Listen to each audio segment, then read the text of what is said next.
the morning with initiative to move, so I make it harder. Michelin fights waste by developing tires made to last, so you can use them for longer.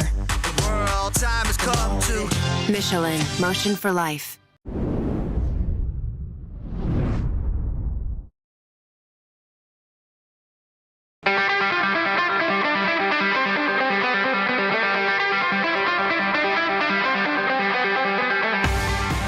Ago, the 2022 Motul Petit Le Mans marked the end of the DPI era.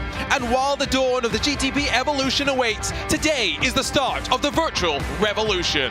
This is the 2022 Imsa Esports Michelin Global Championship. Hello everyone and welcome to VCO Esports and to RaceSpot TV for coverage of what is going to be an exciting 4 rounds. A sim racing series by sim racers for sim racers. 2 hours and 40 minutes of racing, and we start here at the Michelin Raceway Road, Atlanta. My name is Arjuna Kankipati, joined alongside by Lewis McLeod. And Lewis, we've been waiting almost a year for this, and we are excited to go racing. Oh yeah, I can't really remember how many times you've told me that we're one day going to do this championship. It's amazing to finally be here. I know Imsa's got a lot of backing, a lot of focus on sim racing. They've been pushing this kind of stuff time and time again, but to have a championship like this, like you said, made by sim racers for sim racers, it's going to be such a fun run through the season. I can't wait. Talk a little bit about where we're going, what we're doing, because in some ways this will be familiar, but we're going to do some stuff new, and we're going to preview things you'll see in the real world in 2023. We start here at the home of the Motul Petit Le Mans. Just 2 weeks ago, we said goodbye to the DPI era. Next time, 7 days from today, a slightly early start time, yes, but we go racing on the best coast of the USA, the WeatherTech Raceway Laguna Seca. Then a preview of the Battle of the Bricks as we head to the Brickyard, and we end at the World Center of Racing to get ready for where the GTP evolution will begin. And the exciting thing about this, Lewis, is really we got race control and safety cars to play a factor. I can't, like I said, we've said this time and time again. Safety cars, they needed in sim racing. No, there's no real safety issue. But it's exciting. It brings in some extra. It brings in that little bit of realism as well. There's a lot of championships that do things in slightly different ways, and I love the idea that we can take this and that we can bring in safety cars to spice up the strategy when we've had a fairly sizable crash that race control will be seeing over, along with dishing out some live penalties as well. They might be quite busy today. Especially at a track like this, and with GTD and touring cars. We'll talk more about that, but let's talk about what this means for Imsa with John Doonan. So we're joined by John Doonan, the president of Imsa. And John, we are delighted, of course, not just about what today signifies for the future, but let's talk about Imsa and its partnership with esports, not just through the years and the decades, indeed, but specifically starting with COVID in 2020 and how iRacing helped Imsa navigate through the pandemic.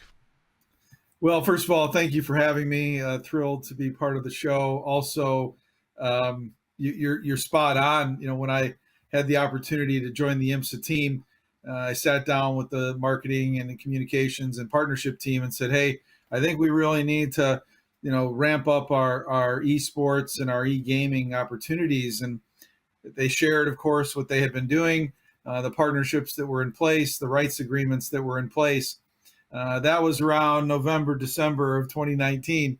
Fast forward to, I think it was March 12th. We were all packing up, getting ready to go to Sebring, and the world stopped.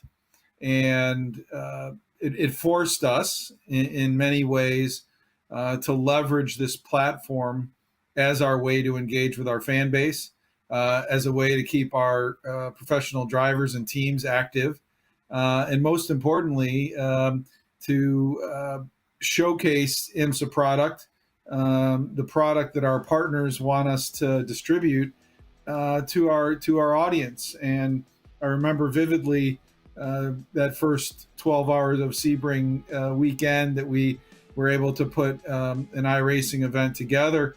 There were people, my son in particular, who looked over my shoulder and thought we're still racing, and that speaks to the authenticity of it. But it really became our product for a while, and so happy and so grateful that partners engaged with it, and race teams and drivers got after it as well. And Amazon was kept busy shipping sim rigs and the like. you know, we're just 2 weeks removed from the end of the 2022 Motul Petit Le Mans, which signified the end of an era of Imsa competition. And while there's plenty of excitement about 2023 and the start of the GTP evolution, what does this Sunday mean about the next step for Imsa and working in this virtual competition space?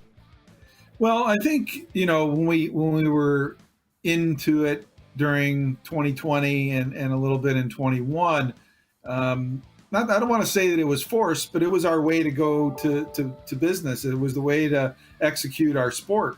Now we have the opportunity, based on a lot of those learnings, based on the evolution of sim racing in general, to do a professional series, to bring out the best of the best in sim racing. Every weekend, we want the best drivers, the best teams, the best manufacturers at the best racetracks, to do our product in reality. Now to bring the best sim racers, the best sim racing teams to those same best circuits, we're doing it in the sim world. So we're really excited about it. Obviously, our partners at Michelin believe in this as well. They've come on as a further addition to their already significant partnership with us. So in all, it's energizing. We came out of a historic and epic Petit Le Mans, our championship finale. Now we're going to enter this as a additional transition into 2023. And we'll head back to the Michelin Raceway Road Atlanta to continue the action here in the Imsa Esports Michelin Global Championship. And so qualifying is underway. I'm sure many of you have questions. Who's racing? What manufacturers out there? We've got even splits of each of the manufacturers represented. Let's learn a little bit more about the drivers here in our extended VCO pre-show. Hello everybody.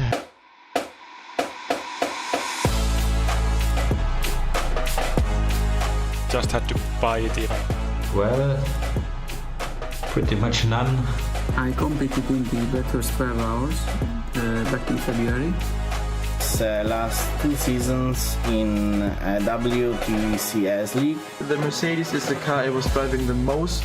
A lot of races, of course, more in the Ferrari fixing. TCRs are completely new for me. Overall, I really like the car. It's one of my favorite cars on iRacing, without any doubt. It demands maximum to be really fast. Done a lot of racing with the Elantra, so we are quite lucky, to be honest. I sadly don't have too much experience with it. The last time I was racing it was DNLS round 1 last year on the Nordschleife, and I spun in that race. That's looking good. Round 1, Road Atlanta. I think it has to be Road Atlanta. It's Road Atlanta. Road Atlanta round. Road Atlanta. This track have a nice flow. All the elevation change, blind corners, not a lot of runoff. Just a brilliant track. Have everything that the track needs, from slow corner to fast flow corners. It just feels like a roller coaster. It's following as well the Petit Le Mans, so it will be interesting. It's definitely Daytona. I would pick Daytona. I'm looking forward to Daytona. Daytona? Daytona because I have good memories on this track. Combination of fast corners and tricky corners like the last chicane. I think it's also my most driven track ever, and especially the bus stop, it's extremely much fun. All the draft games happening there and also fuel saving can be quite exciting, and it's always there for a good finish. My teammate is Oscar Rinne, 24 from Turku, and yeah, one of the fastest Finnish drivers. Teammate Rafał Jones. Very difficult surname to pronounce, I suppose it is going to be for commentators. My teammate Jarosław Cebula, he is my friend, he is very funny. When we training together, then he always have an analytical approach to racing. Teammate this season will be Karl Winkler from Germany, aka Kali, as we like to call him. Just super fast in everything he drives. So, and fun fact about him, he makes delicious burgers. My teammate is Nicolas Rubilar. He is from Chile. He started to race in Gran Turismo and won the National Cup in 2019. And the Manufacturers Cup in 2020, and he really likes to eat donuts.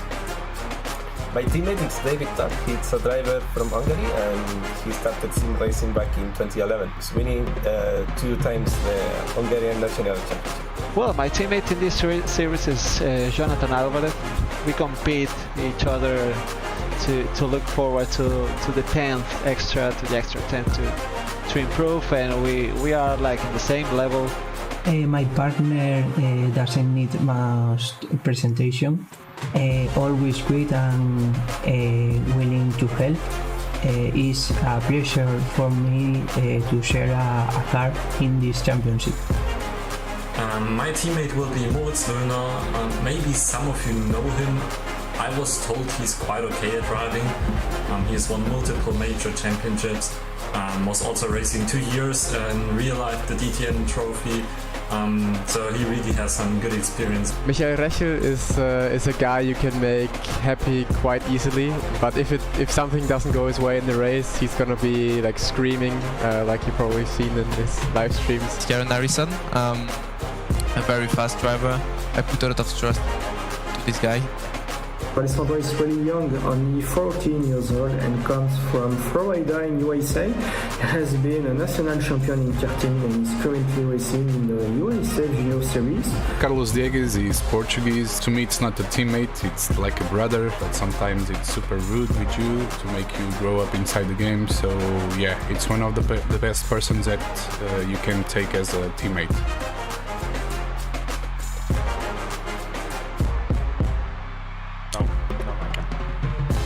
God, no. No. No.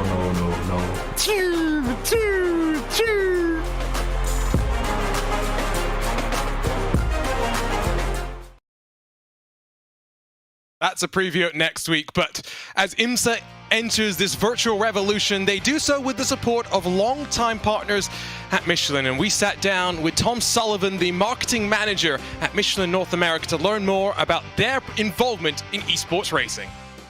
So I'm joined by Tom Sullivan, the motorsports manager for Michelin USA. And Tom, we're delighted to have Michelin be part of this new era of Imsa esports, but of course, Michelin and Imsa have been partners for a long, long time. We certainly have, and we value that partnership. We've been part of Imsa Racing for quite some time, and since 2018 being the official tire partner of Imsa. So prior to that, we were in several different classes, including the GTLM class, which worked with many of the main manufacturers that you're used to, the Ferraris, the BMWs, the Corvettes, and others. And now, since 2018, we're able to work with more than 17 of the manufacturers that are on board. So clearly a bigger job for us, but one really lean in to have joy. And when it comes to technology, we'll talk a little bit more about esports in the future, but Michelin has done so much with technology, the RFID scanners, for example, that the Imsa WeatherTech Sports Car Championship uses now. What investments in technology can motorsports fans be looking forward to as we enter a new era of GTP racing? Well, the great thing about GTP racing is it brings the highest level of sports car racing to the U.S., to North America. But the biggest thing there is we have an opportunity to lean into what Michelin's been doing for over 100 years, the highest level of innovation, research, and design for tire development, and bring in what I think everybody wants to lean into now at this point is sustainability in motorsports. GTP really gives us and Imsa and the other partners involved an opportunity to prove ourselves on the track and really make the racetrack the premier laboratory for sustainability, not only in motorsports, but beyond. Very exciting times, of course, working closely with the manufacturers. Let's head back to the action at the Michelin Raceway, Road Atlanta. And so let's talk about the host of round one of this Imsa Esports Michelin Global Championship. It just hosted the real world Motul Petit Le Mans 2 weeks ago. Last week, drivers were here for the iRacing Petit Le Mans. It's a familiar track, but Lewis, with the GTD and touring car combinations, it's going to be a very different multi-class battle to what drivers have been used to. Yeah, the speed differential between, like you said, the GTDs and the touring cars is immense around here. It'll be fine on the backstretch between 7 and 10, no worries about that. But the run through T1 up through the S's into turn 5 and even the run through 6 and 7, it's going to be very, very tricky. If there's one thing that we all know about this circuit more so than anything else, it's the undulation. It's up and down. It's a proper roller coaster, and that is why, to be honest, everyone absolutely loves it. So where is it in your list of best tracks in the world, Lewis? Ooh, third. Okay, third is all right. We'll go with third. Bathurst, Nordschleife, and then Road Atlanta. Is that all right with you? We'll deal with it. We'll deal with this more later. We've got a fascinating season coming up for us, though. And with qualifying already in the books, we are ready to go racing here at the Michelin Raceway Road Atlanta. Let's run you down through the starting grid for round 1 of this Imsa Esports Michelin Global Championship. And it's a Mercedes lockout of the front row. It's Nicholas Laubisch with a 1:15.991 that punches his way to the front of the field. He'll be joined by former teammate Luis Naja, representing the Mercedes-AMG team Williams Esports. Basically 200 splits the two of them. Then the first of the Porsches, Alejandro Sanchez, lines up in the Apex Racing 98 with Rainer Talbar in the split-liveried BS Turner. The first of the BMWs alongside Antiola in 5th with Bruno Spengler, the 2020 Imsa Pro Series champion, lining up in 6th for the official BMW BS competition team. The Frenchman Johan Hart inside of Alexei Nesov in the Mercedes-AMG Urano car. Rounding out the top 10 is Ferrari of Jaden Layden for Monaco Esports, while Carl Janssen in the second of our Williams Esports Mercedes is on the outside of row number 5. It's a long way back for Maximilian Benecke, but it's less than 2/10 between him and first position. He'll line up alongside the Ferrari of Oscar Irene Fakova, Gianni Vecchio in 13th. Not great for Redline in qualifying. Arturo Melgar will roll alongside in a second Monaco Esports Ferrari. Sal Vitalians for MSI Esports will be in 15th. He says he loves the car, but maybe not loving it in qualifying. Alexander Davidson in the Lamborghini for Pure Sims Esports, one of our teams, with entries across both classes on the outside of row 8. Nicholas Rubelar in the best of the fire-breathing McLarens alongside James Armstrong as the Brabham name returns to IMSA competition. Altus Esports sees Rafael Rezag in 19th. Jamie Moon in the Team 75, Bernard by SimRC Spider-Man car, lines up on the outside of the top 20 with Tristan Iglesias and Enric Andre sharing row number 11. Moritz Lohner said he's here to have some fun after his real-world racing season is wrapped up. He'll be in 23rd alongside the Hardpoint by Delta Sport entry as Hardpoint partners up with Delta Sport to enter the sim racing world. Dion Fiallo in the CrowdStrike Racing number 4 Mercedes is 25th with Jersey Glack in the Triton Racing McLaren 26th. Then Maniti Racing, Aspar Esports and Carbon 29 GT3 cars with times on the board splitting just 1 second across them. It's Michael Neumeier in the Biela Racing Euronics Lamborghini that will round out the GTD field. Then over to the touring cars, and it is, surprisingly to some, a Honda that at least is on the front row. The Hyundais are expected to dominate. It's Pure Sims Esports and Konstantin Stolzenberg that puts it on the front row, along with Martin van Lozenoord, as R8G sees Roman Grosjean Esports take up the manufacturer that Grosjean now represents in the NTT IndyCar Series. Kieran Harrison, one of the strongest in TCR, representing SimRC in the Hyundai in 3rd, with Arnage competition on the outside of row 2. Scott Michaels from the real world to virtual in the CrowdStrike Racing 133, powered by SRC Movano Corsa, sees Valentin Mandanok in the second of the R8G Hondas alongside Raphael Joust. We hope we said that right. In the Semper Racing Hyundai is in 7th with Chris Shorter, the South African, on the outside of row 4, Oliver Ackerman, and then Gergo Boldia, 2-time WTCR Esports champion, rounds out the top 10. Pascal Stix is always quick, but with Core Sim Racing losing TCR drivers, he ventures into front-wheel drive land. He lines up 11th with Alex Torres alongside the second of the Full Send Racing cars. An official Honda Racing entry in 13th with Nicole Foggy rounding out the field. And I won't turn to Lewis McLean. Instead, we'll bring in our pit reporter, Ewan O'Leary, for the very first time and run you down through our Michelin keys to the race. And Ewan, this is one just 2 hours, 40 minutes in length, but it's one where drivers are expected to just have to survive. Yeah, absolutely. It's going to be very important to just survive at this circuit. No room for error at Road Atlanta. We speak about traffic management all the time. That will be a key throughout the remainder of the season. The big one for me, tyre conservation right at the bottom there. 2 hours 40 is an odd distance to have a race, really. It doesn't really work out quite well if you're a touring car or if you're a GTD car. It doesn't really work out greatly. So you're going to have to conserve your tyres. And so, as we get ready to go, Lewis, quick expectations and a prediction, at least in GTD, for the winner. That is a tricky one. I think it's going to go to the Apex portion. That's a bit of a boring choice after their victory in the iRacing Petit Le Mans, but I think it's going to go the way of Apex. I just hope we're not going to see the safety car too early.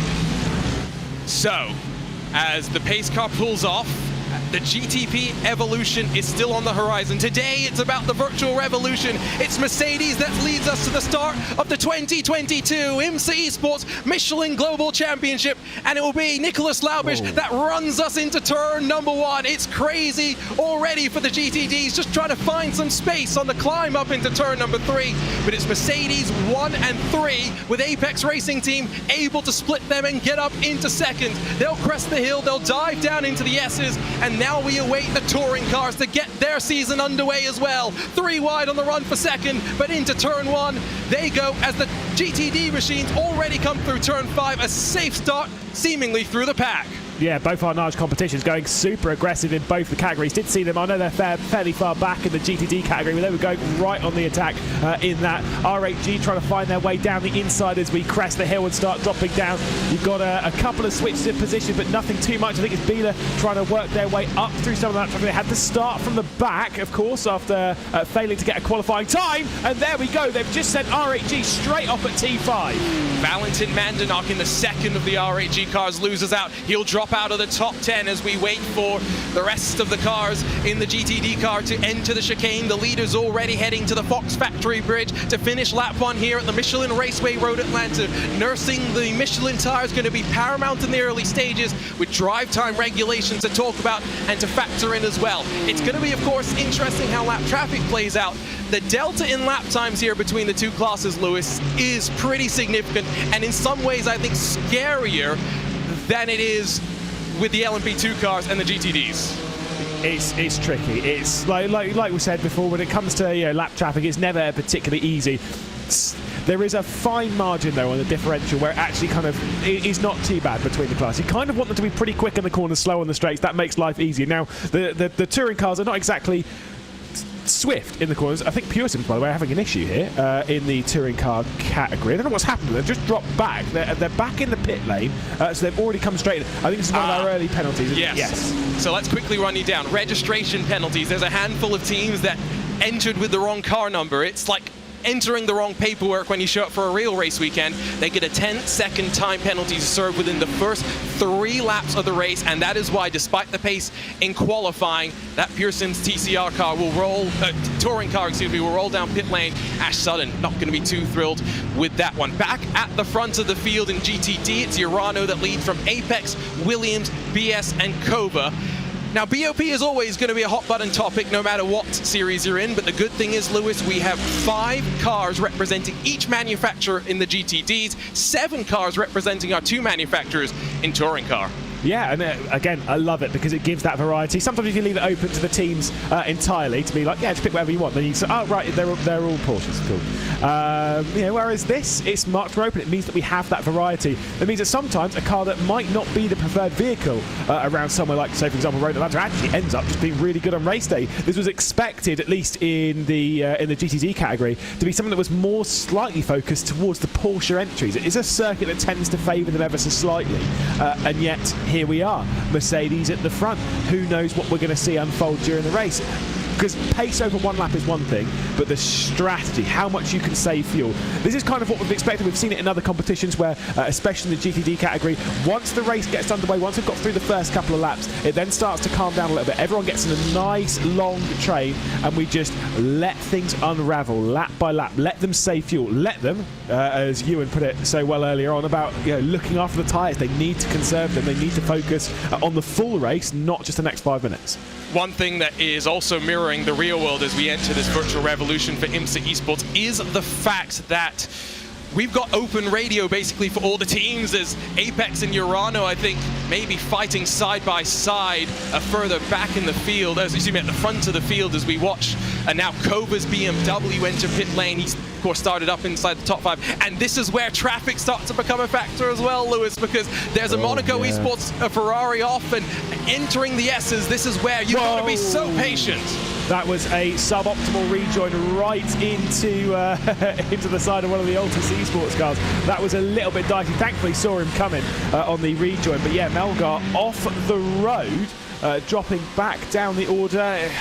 One of those things, like you say, it's so easy to trip up over someone going through the S's section. It's where speed differential on cars, speed differential on teams is always a little bit much, but actually it was even before that. Got squeezed off a touch there by Team Redline.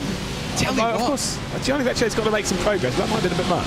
Yeah, and I tell you what, it was good car control to not run into the wall. Change for the lead at the front of the touring car class, and a change for the lead in GTD as Apex Racing Team has hit the front in the 98. So I'm not sure exactly how that Porsche has hit the front, and Urano has lost 0.6 of a second just through the exit of the chicane. So as we start the next lap with still 2 hours and 35 minutes to go, is there some damage on the front of the Porsche for the Apex Racing Team? I'm going to take a wild guess that either he got into the rear end or more likely just went straight down the inside, just had a little bit of a dive in. I don't see anything too bad. We'll take a look now and see if there wasn't how the switch happened. So they're getting past a little bit of the lap traffic. Yeah, dived it straight down the inside. Got to say, really well read by Nicholas Laubish. You did have to worry a little bit about Luis Naja directly behind. But that wasn't too bad. That was, as I say, it was a bit aggressive. Obviously, Alejandro Sanchez, I mean, he's pretty good around here. They did win by a couple of laps. So they got 3 wide. And this is on the run to turn 6. And now the Apex Racing Porsche will make it 2 wide, 2 rows deep as we funnel into the crucial turn 7. It's tighter than 90 degrees. The Williams Mercedes will get shoved wide, but will just about hold on. Noah Zark down the back straightaway, and they're 3 wide once more. Oh my goodness, a little bit of damage here on the front end of the Mercedes-AMG Team Williams Esports car. They'll go back into single file ever so slightly, but I guarantee this one won't last. It's a 3.1 second lead for Alejandro Sanchez right now, so everyone's going to want to get involved just a touch. BS Turner looking to the outside, going into the chicane. Like you said, still 2 by 2. You've got one of the Pure Sims cars. There's a bit of contact. Williams Esports have gone off also. Oh my goodness, it was Apex that's gone off with them. Johan Half, rather, not Pure Sims, where I'll go from that. Just getting into a little bit of contact. It was always going to happen. And now they still fight through the final corner. Taking advantage is Alejandro Sanchez. 4 seconds clear of the BS Turner car that now runs in second with 2 Mercedes for Urano stacked up behind. This is where it is going to be important that we have safety cars. Yeah. And they're going to get triggered in sensible ways. We're not just throwing safety cars in there for the sake of throwing safety cars out. You're not allowed to take the automatic tow that iRacing offers you back to pit lane. You have to request the tow from the race control, and if the race director elects that you're in an unsafe place to get said tow, we will get a caution. And given what we've already seen so far, you'd bet more likely than not that we're going to get one. Here's the run into the chicane, Lewis. Yeah, how was this not a safety car after all this? I mean, just the side-by-side, you can see the BS Turner, a little bit of air between them. Same as really, to be honest, what was dealt to the Apex Racing Team car. Obviously managed to get back going again, thankfully. I was expecting to be a much, much larger crash, to be honest. Obviously rejoining and having everyone go round them. But it is what it is. Like you say, when you're 2 by 2 all the way through the chicane, it's dicey. Think of it this way, if you're in the 4th, 5th car in that train, it's really hard to pick out your turning point, your braking point, where you're actually getting back on the power, as we're seeing even more of it. Our poor race control guys have already got about 5 different things reported to them, as now we've got side-by-side and maybe swarming the Core Sim Racing Honda. They'll just about figure this out. This is the scariest moments as well. The first time through the traffic when everyone is still bunched together. Oh. And now going off the track, going both of the BMWs. The BS competition and the Redline BMW Works entries come to blows. I think they were 3 wide on the run to turn 1. It was always going to end in tears. Yeah, for BS competition, I mean, they were looking really strong there. But like I say, kind of getting caught up in what was happening with the BMW Team Redline car ahead. I mean, yeah, very messy easy moment there. BS Turner on the defence, got a couple of the Urano Esports cars directly behind, the Mercedes AMG Urano and the Urano Esports Data Grid cars right on the rear end of that BS Turner, getting past Arnage on the exit of, like you say, it looks like it's a 90-degree right-hander. It's slightly more than that. It's slightly off-cambered, and it is the most awkward corner I think I've ever come across. I've never done it right. It's so painful, and every time you do it, you take it a different way. Swap for the lead of Touring Car, by the way, amidst all the sea of GTD craziness, as now R8G back to the front.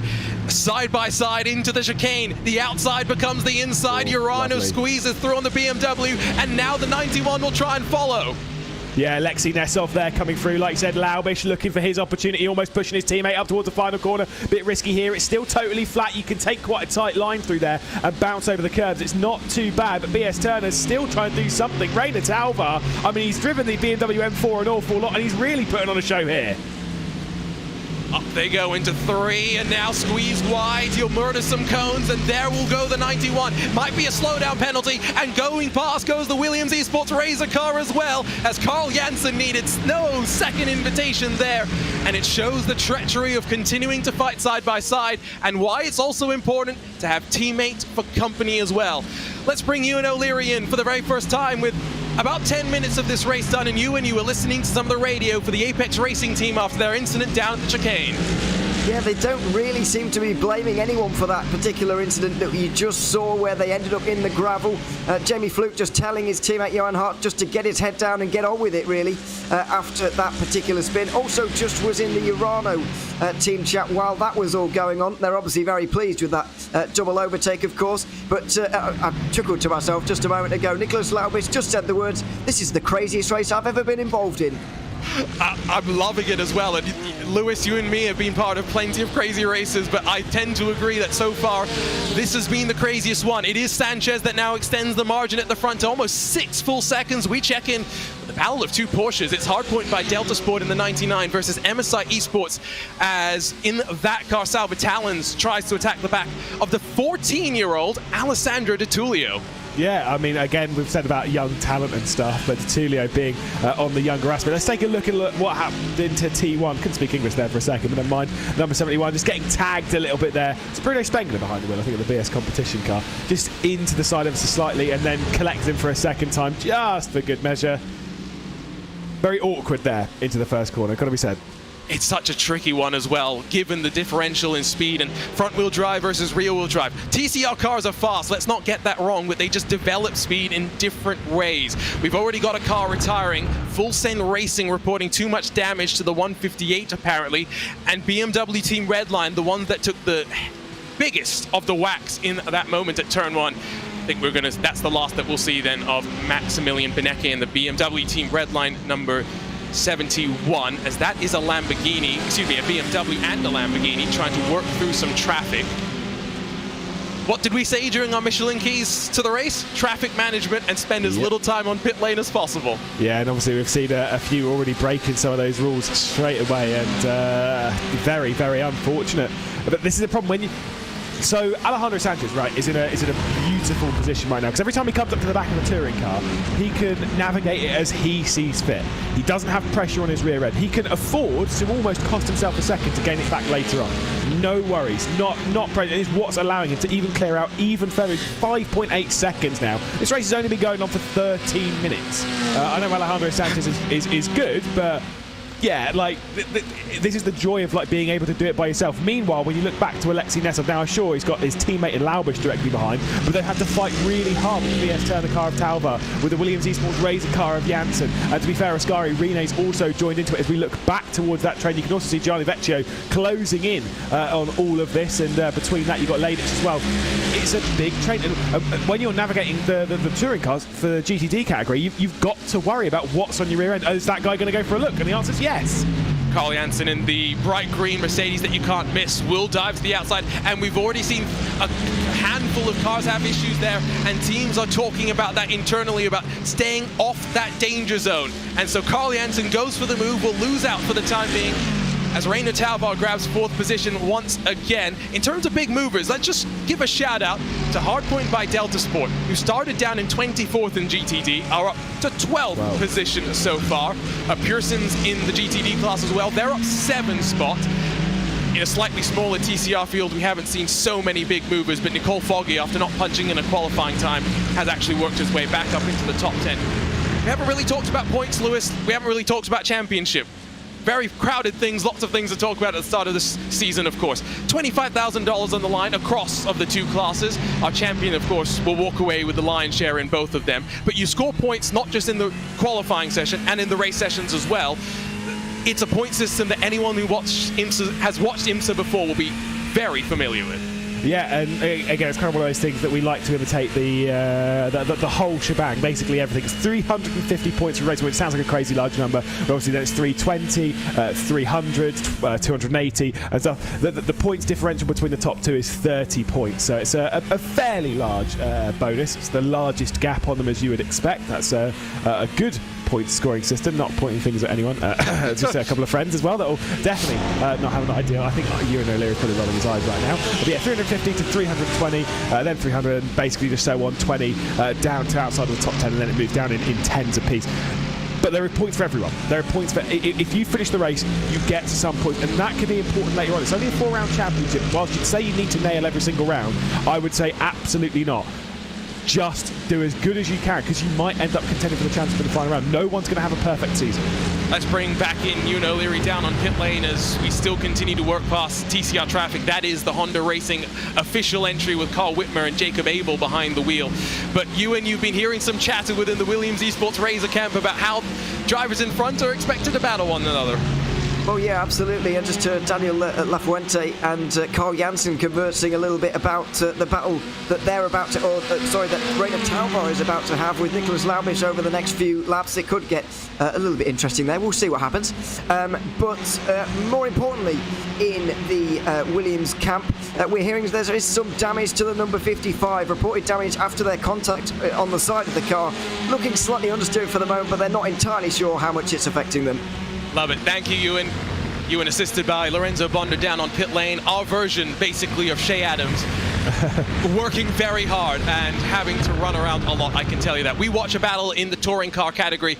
Martin van Lozenoord is starting to break away. 1.2 seconds clear of Kieran Harrison, who won the Hyundai NE Global Festival earlier this year, before then moving teams from Core Sim Racing, along with Corentin Gunes, to Sim RC, who he now shares a car with in that 176. I thought the 176 was going to be the favorite.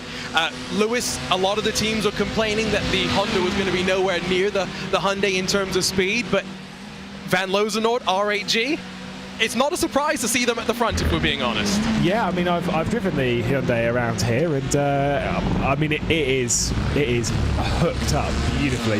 Martin van Lozenoord, I mean, let's be honest, this is as close to an open wheeler as you can get, right? And Martin van Lozenoord's good at open wheelers. I mean, I don't know how a driver that's so good at open wheel competition is so good in a touring car. I mean, it's totally different. And he is just hooked. I mean, obviously, you know, if you're a good driver in anything, you're going to be a good driver in anything, basically. But Van Lozenoord's just absolutely on it right now. Like I said, Kieran Harrison directly behind. And I have raced with Kieran Harrison in the touring cars around Road Atlanta, actually. And by raced with, I mean I was on the same grid, at different bars. I was fifth. He was like 25 seconds down the road in 15 minutes. But we're not talking about that. We'll not talk about that at all. So incredible talent. What we should talk about is the battle of the 5-breathing McLarens. It's great. Yes, it's a bit old in the tooth, but this McLaren MP4-12C is magnificent, especially when the fires are out the back of it. But we should talk about drive time. Minimum drive time is about 45 minutes. Both cars, in terms of classes, GTD and touring car, will go about an hour in terms of the window. Now, how do you plan around your strategy when it comes to these windows? Because, Lewis, the major thing, of course, is safety cars will always throw a spanner into the wrench, but teams are also only expected to change tires once at the very most in this race. For GTD, it will be when they do their driver changes. Some touring car teams have talked about potentially not taking any Michelin rear tires and just using the fronts, because, of course, in touring cars, you work the fronts very hard. Yeah, it's kind of...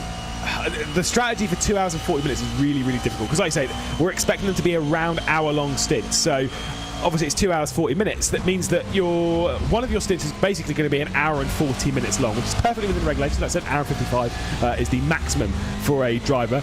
it's just about which way round you do it. Do you do, like, you know, do you kind of run the strategy backwards, do an hour on this stint, then do 40 minutes with your potentially your lead driver, and then do the final stint of an hour with your second driver from that point? Or do you, and this is kind of the way that I would do it, which I know a lot of teams kind of have, it's almost a bit controversial, a bit risky, which is put your second driver in now. Put your second driver in to start the race. They do an hour, and then bang on the hour mark, or as far as you can get to, you switch out to your main driver, to your primary driver, and then do an hour 40.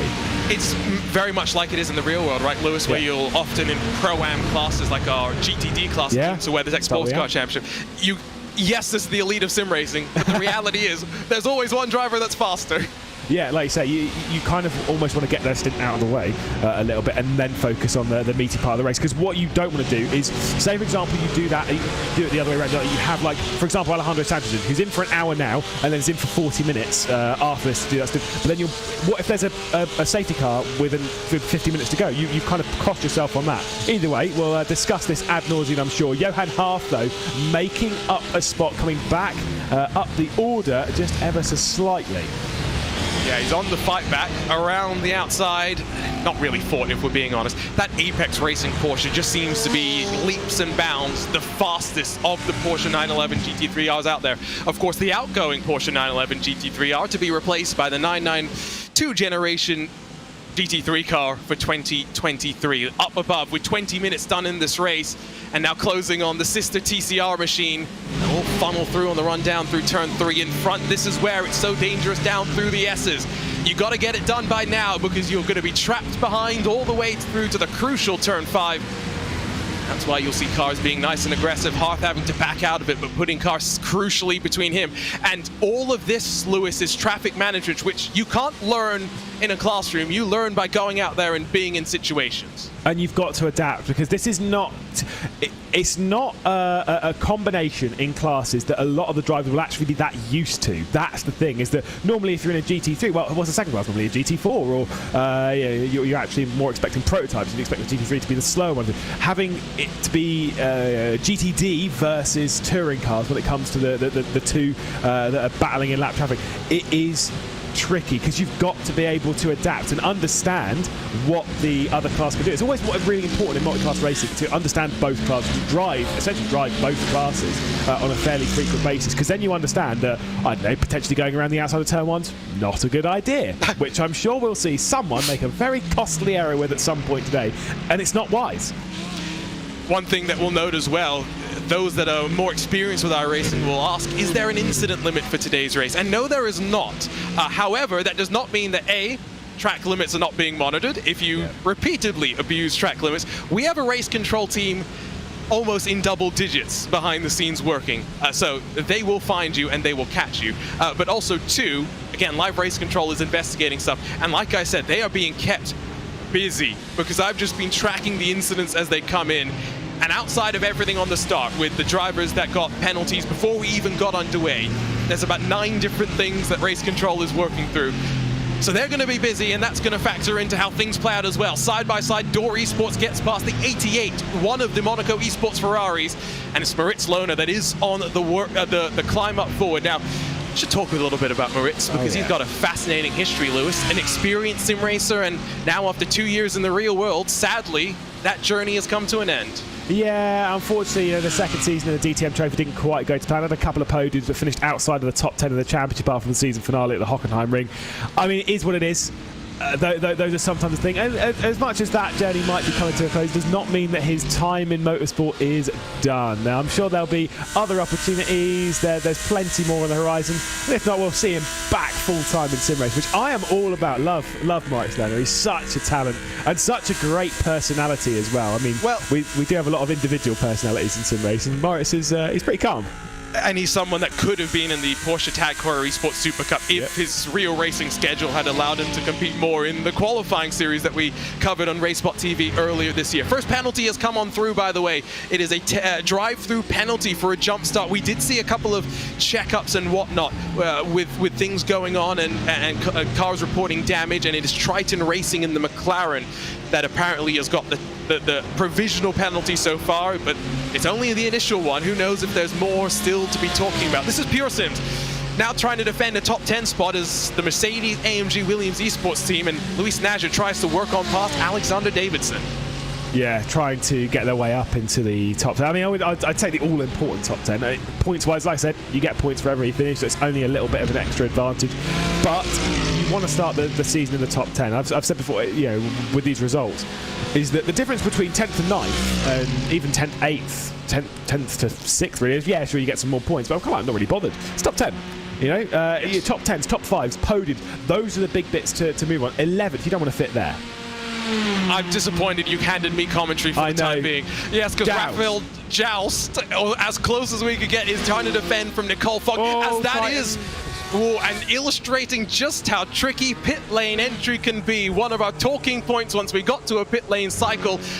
Jersey Glatt coming down to serve his drive-through penalty has, incurred the need to spend more time on pit lane, unfortunately. Yeah, I can only assume that he's come in too fast, maybe clipped a little bit of the grass and gone bang straight into the wall. I mean, to be fair, if he was in an R8G, that would almost be comical. Alas, he is in a Triton Racing that is slightly less so, and also with the wrong track, but we'll be dealing with that later on, don't worry, in the season when we go to the Laguna Seca. But that's fine. It's an easy mistake to make. It's a tricky pit entry. You're pulling it right and driving down there aggressively. Either way, here is a switch as the Mercedes-AMG Team Williams car does get past Luis Naja, does get past Alexander Davidson and up inside the top 10. And while that's happened, there's been a switch around for the lead, and I think Martin van Lozenoord has made an uncharacteristic mistake. Oh. But I'm wondering if it was a mistake or... Maybe tyres. Tyres or traffic, because, let's be real. There's no one around, so, I mean... Unfortunately for the Dutchman, the first point of logic would take us to it was a mistake maybe coming out of turn 7, because especially in this TCR car, if you run wide and you're on the grass, you're getting no power. Look how much they cut as well. We're hearing in our ears there was contact. The car looks okay though. I need to see a replay. But I'll tell you one thing about that car that looks okay. The livery. Oof, right, so it's big. Oh, dive down the inside into 5. Ooh, I mean, yeah. Not a passing place, let's be real. No, it's too high on average speed. Exactly, and even for the TCR touring cars, excuse me, they enter the complex with so much speed and they can really grip. So it's a shame, unfortunately, for Van Lozenoord to lose the lead like that. However, we've still got stuff going on. Second drive-through penalty for things on the start. Carbon, so 2 of our McLarens, Lewis, have had penalties. And crucially for Carbon, that's their second penalty of the race after the misregistration to start things off. Yeah, it's first round of the season's not going their way. But to be fair, you rack up a few more and then you've done your quota of penalties for the season. It's out of the way. You've got 3 perfect rounds ahead. That's how it works, right? You don't get into anyone's bad books. But yeah, not the way they want to start. Cova on the attack on Aspar. Now, this is a car that Cova are very familiar with. Of course, they've got a couple of cars out there, but they're in two different cars. Of course, this is their BMW M4. Their Ferrari's a little bit higher up the road. But Antiola behind the wheel, diving it down the inside, getting past the Aspar car, and that is for 22nd, what will be 22nd position now. So it's not what we'd expect Cova, certainly not in that car, but they are moving forward. It speaks to the depth of this GTD field, right? Even though, so let's clarify for the viewers, each manufacturer was offered 2 guaranteed spots. They could nominate any teams and they'd be guaranteed spots. Of course, Mercedes, BMW have official sim racing teams they partner with, so it was an obvious choice for them. Honda putting forward the combined Carl Whitmer, Jacob Abel effort, the Indy Lights driver and the TCR driver across the US in the form of Carl Whitmer. But Porsche significantly and notably, you can't beat around the bush here, Lewis. We're missing Porsche Coanda. It's a good thing, though. Porsche's still got the Apex Racing team to fly the flag, and flying it well, are they? Because 10 seconds clear at the front after the victory at Petit Le Mans. Alejandro Sanchez has picked right back up where he left off. Yeah, gotta say, genuinely, hand on heart, I'll say it outright, no worries. Very disappointed in Porsche Coanda there. I'm like hand on heart. We've seen them miss a few competitions for various reasons. We're not going to go into it too much. They've missed a few series for various reasons. Why not take part in it? I mean, they've got a long list of drivers that are very, very talented, and I'm pretty sure not all of them are busy right now to enter just one car or whatever. And it's one of those things that when we were announcing the series, I was thinking that, we're going to get Team Redline in. We were definitely going to get a Porsche Coanda. Definitely. With their partnership, surely. And they're not here. So throw them under the bus. Yes, throw them under the bus. Right. I'm not just laughing because you're throwing them under the bus. I'm laughing because there was a warning that came through for track limits, the CrowdStrike Racing TCR touring car entry for abusing the track limits a bit too much. And so the message back from the team, we were just testing out the rules. It's fine. Already Race Control have acted quickly, by the way, for what happened to R8G, Lewis. But let's head down to Ewan O'Leary because he's got an update on that Biela car. Yeah, absolutely. After that dive, it didn't take Race Control very long to decide what to do about it. Drive-through penalty to that Biela Racing Team Euronics car. I don't think anyone's surprised by that. I just so happened to be in the R8G team speak at the time, which was a coincidence. They were very glad about that, as you can imagine. The gap closing down for the lead in touring car at the moment. DeTulio trying to defend, though, as the 97 continues to find his way forward. Always great to have that insight from pit lane. Thank you, Ewan O'Leary. Continuing, though, to be frustrated. To update, 16-year-old Alessandro DeTulio is frustrating one of the most adaptable sim racers, period. Johan Hart is someone that has competed in rallycross, different types of road racing, across the platforms as well. And you know he's on a charge right now after how this race has started. Yeah, and I'm sure he'll be making a pretty big dive, and it's going to come immediately down into 6. That's a big send. Wow, what a move. Going straight down the inside. DeTulio read that brilliantly, by the way, to leave the door open and kind of like, oh, okay, right, let's not mess around with this guy. He's on the charge, half down the inside, properly sends it in, and boom, picks up the spot. I mean, he needs to do it. He needs to pick him off as quick as he can. He can't waste time dilly-dallying and not picking him up straight away. And now Pure Sims might find their way through also. DeTulio bringing some of that real-world experience. When someone goes for the dive, sometimes it's better to just let them go. Now it's the Pure Sims Lamborghini that will get on through. A bit more dirt kicked up. Quick manufacturer update. Porsche leads, a Mercedes and a BMW. 3 manufacturers on the podium in GTD. The best of the Ferraris is up in 6th, with Kova looking strong in a car they have very little experience in, to be completely fair to them. Pure Sims the best of the Lamborghinis down in 12th. The McLaren struggling today with Nicolas Rubelar 15th. Of course, Arnaud familiar with this car. They put it on pole position to kick off the iRacing special event calendar in the 24 Hours of Daytona. That was with Ricardo Rico behind the wheel, who is no longer with the team, but still a very strong lineup. Bit of a checkup for the Ferrari there, who ran wide through turn 3 on the plunge down into the S's, and that is without a doubt the most treacherous spot. Manufacturer update in touring car. It is Hyundai that leads Honda, that leads Hyundai, that leads Honda. It doesn't get more. Yeah, it doesn't get more equitable than that, though. I think overall, despite the fact that some of these drivers did have some fair concerns about BOP, the nature of racing, multi-class racing, it's playing out all right now. Yeah, no, I will say I'm really glad to see that in the touring cars, because again, I have raced around Road Atlanta in the touring cars a little while ago. Fair enough, as we got a little bit of whoa, this is scary. Okay, that is very scary with the touring cars. Oh, sorry, with the GTD. Oh my word! There, wow. Was there yeah, I think that Maniti Lamborghini was on the grass. Is there damage? It's got damage on the front, yeah. Yeah, it's going slow.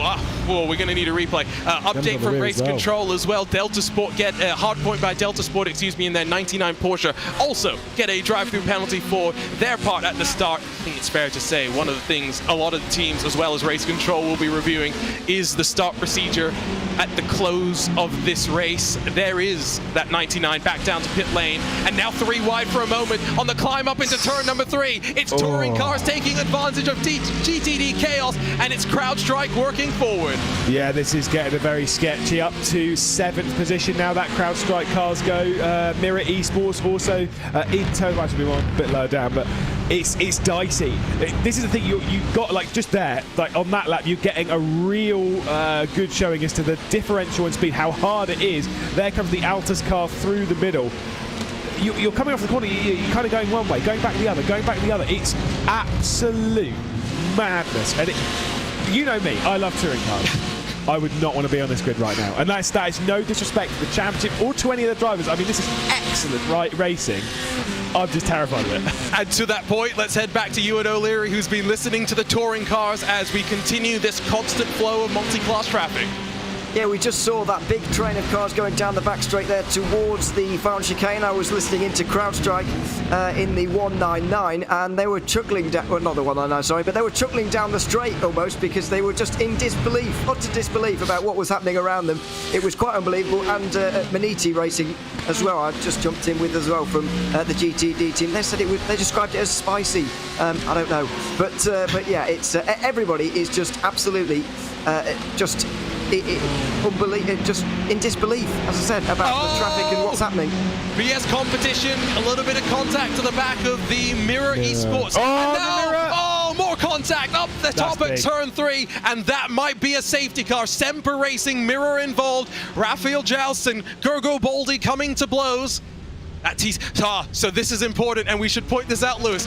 These TCR cars, these touring cars in iRacing, they have the new damage model, but because the GTD cars do not, these cars revert to the older damage model where they can take a little bit more of a beating. And that's why I think we'll get away with this one as both cars leave the scene of the incident. Yeah, I'm looking at that car being like, that ain't right. Yeah, because I'm well used to ripping the front. I'm well used to having clean races and seeing everyone else with the... Anyway, like I say, an incident like that, it's always going to happen. We'll take another look. So, obviously, Gergo Baldi's had a bit of an issue there with Bruno Spengler, and then Joust around the outside kind of chops over Gergo Baldi a little bit there. Got away with it, I think. It's a light contact, to be fair. I think Gergo Baldi got away with it as well.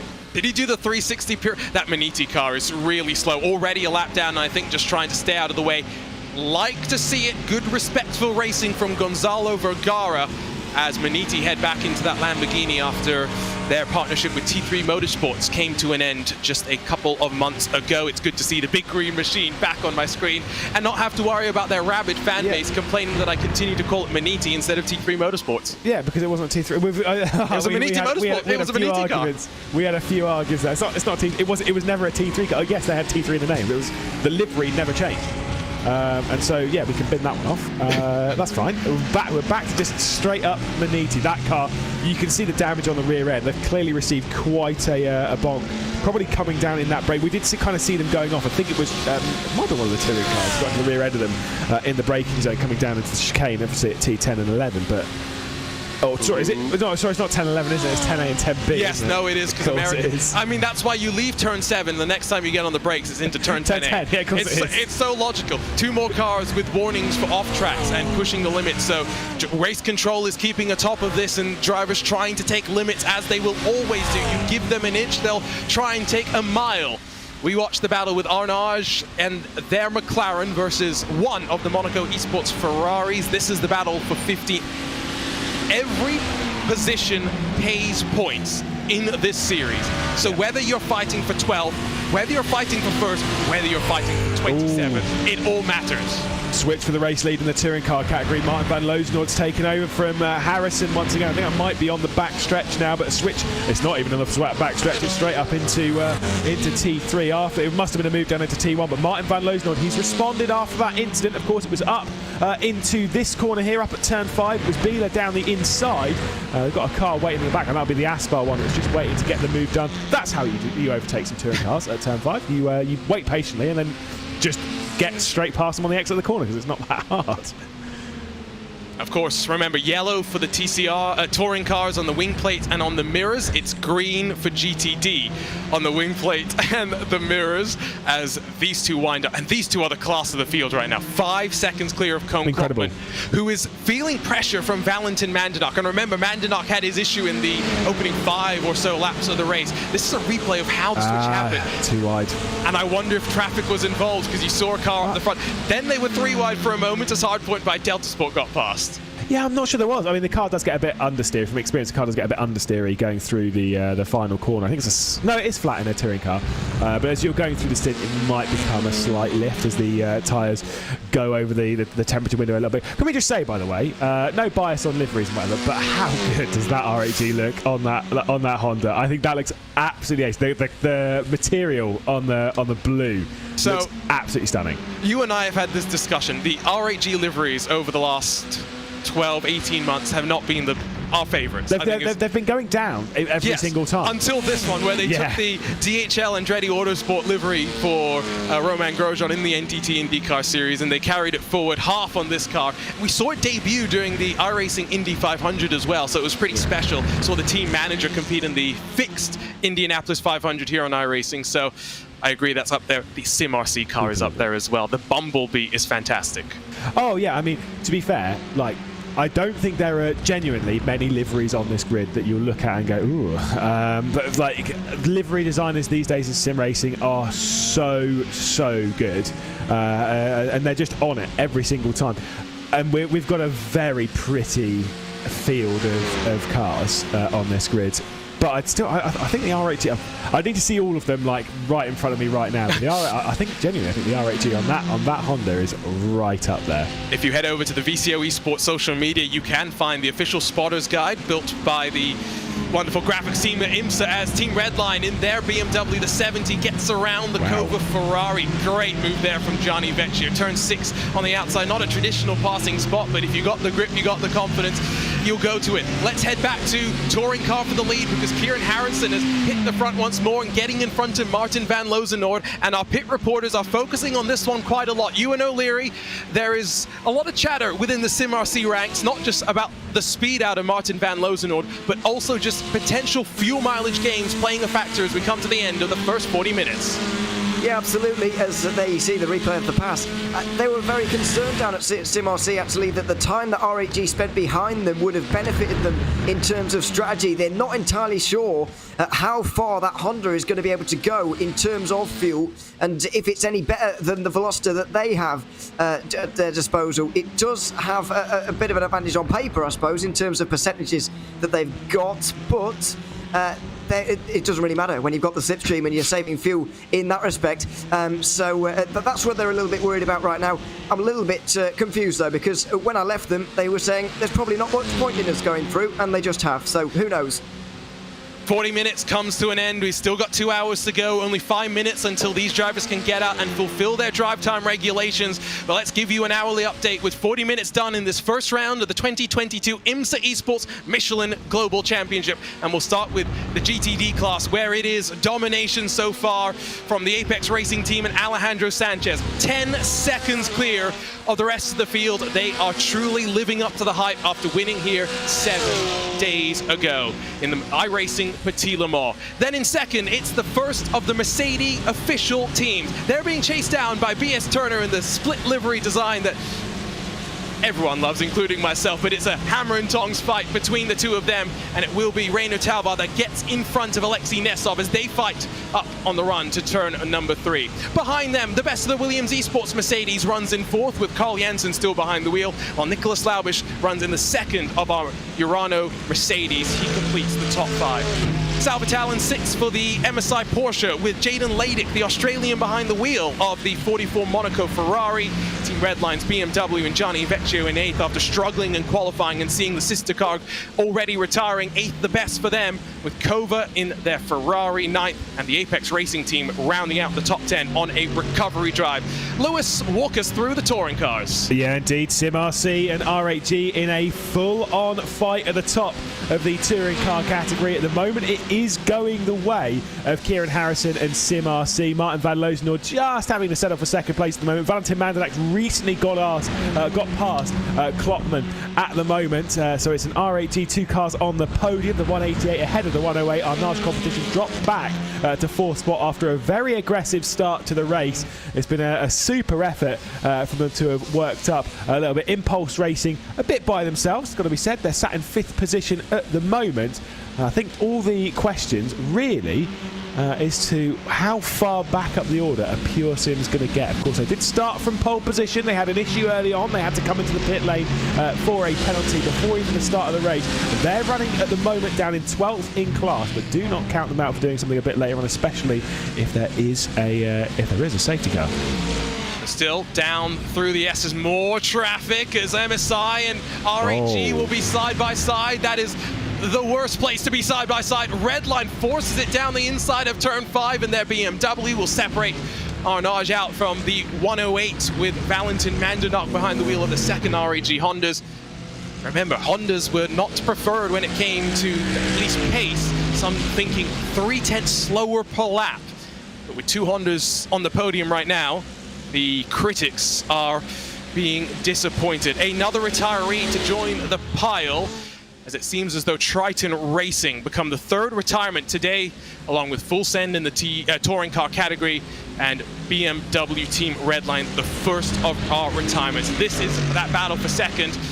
And yeah, I mean, I alluded to it earlier, Lewis. You put the BS split livery with Turner on the car, you know I'm a fan of it. I know you're massively biased towards it. Yeah, I am. It's fine. I did. So obviously, I spent the weekend at Donington Park. We looked around some of the little model cars and stuff here, obviously, that people bring along to race. And I saw a Turner car, and all I thought, I was like, someone's get BS on the other side of that. Like again, it's just it's growing on me. I didn't hate it. I never have done. I think it does look very nice. It's a good livery, sure, but the more I see it, the more I'm like, ooh, yeah, no, I do. Oh, yeah, it's growing on me. I'm starting to really, really like it. You've got Andy Blackmore on the left side of the car, real world livery genius, and on the right side, a VCO Simi Award Hall of Famer in Juan at iLiveries, who probably has designed about half the paints for this field, for being honest. You've got BS Competition, you've got Urano, I'm pretty sure. Oh, that 90's got a lot of damage to the back of it after the start. We didn't really see that before.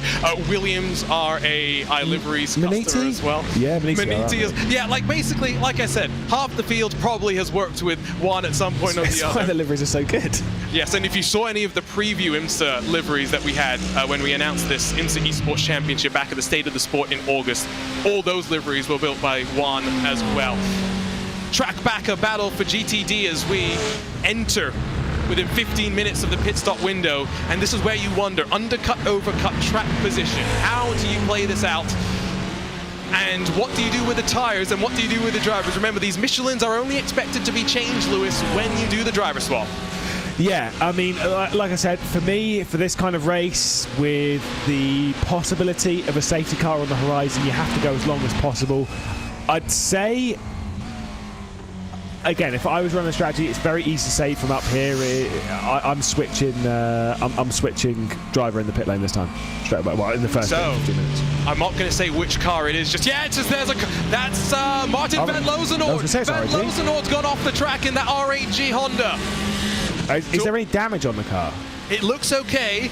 Door Esports involved as well. Now, Gregor Baldi, unfortunately, in the Mirror Esports car that had the issue at turn 3 about 20 minutes ago, has another issue. So, a touring car is being very much involved in stuff. And I'm just basing this assumption on the fact that Door Esports was around Van Lozenord, and the fact that I believe the driver was counted off the track, Michel Rack.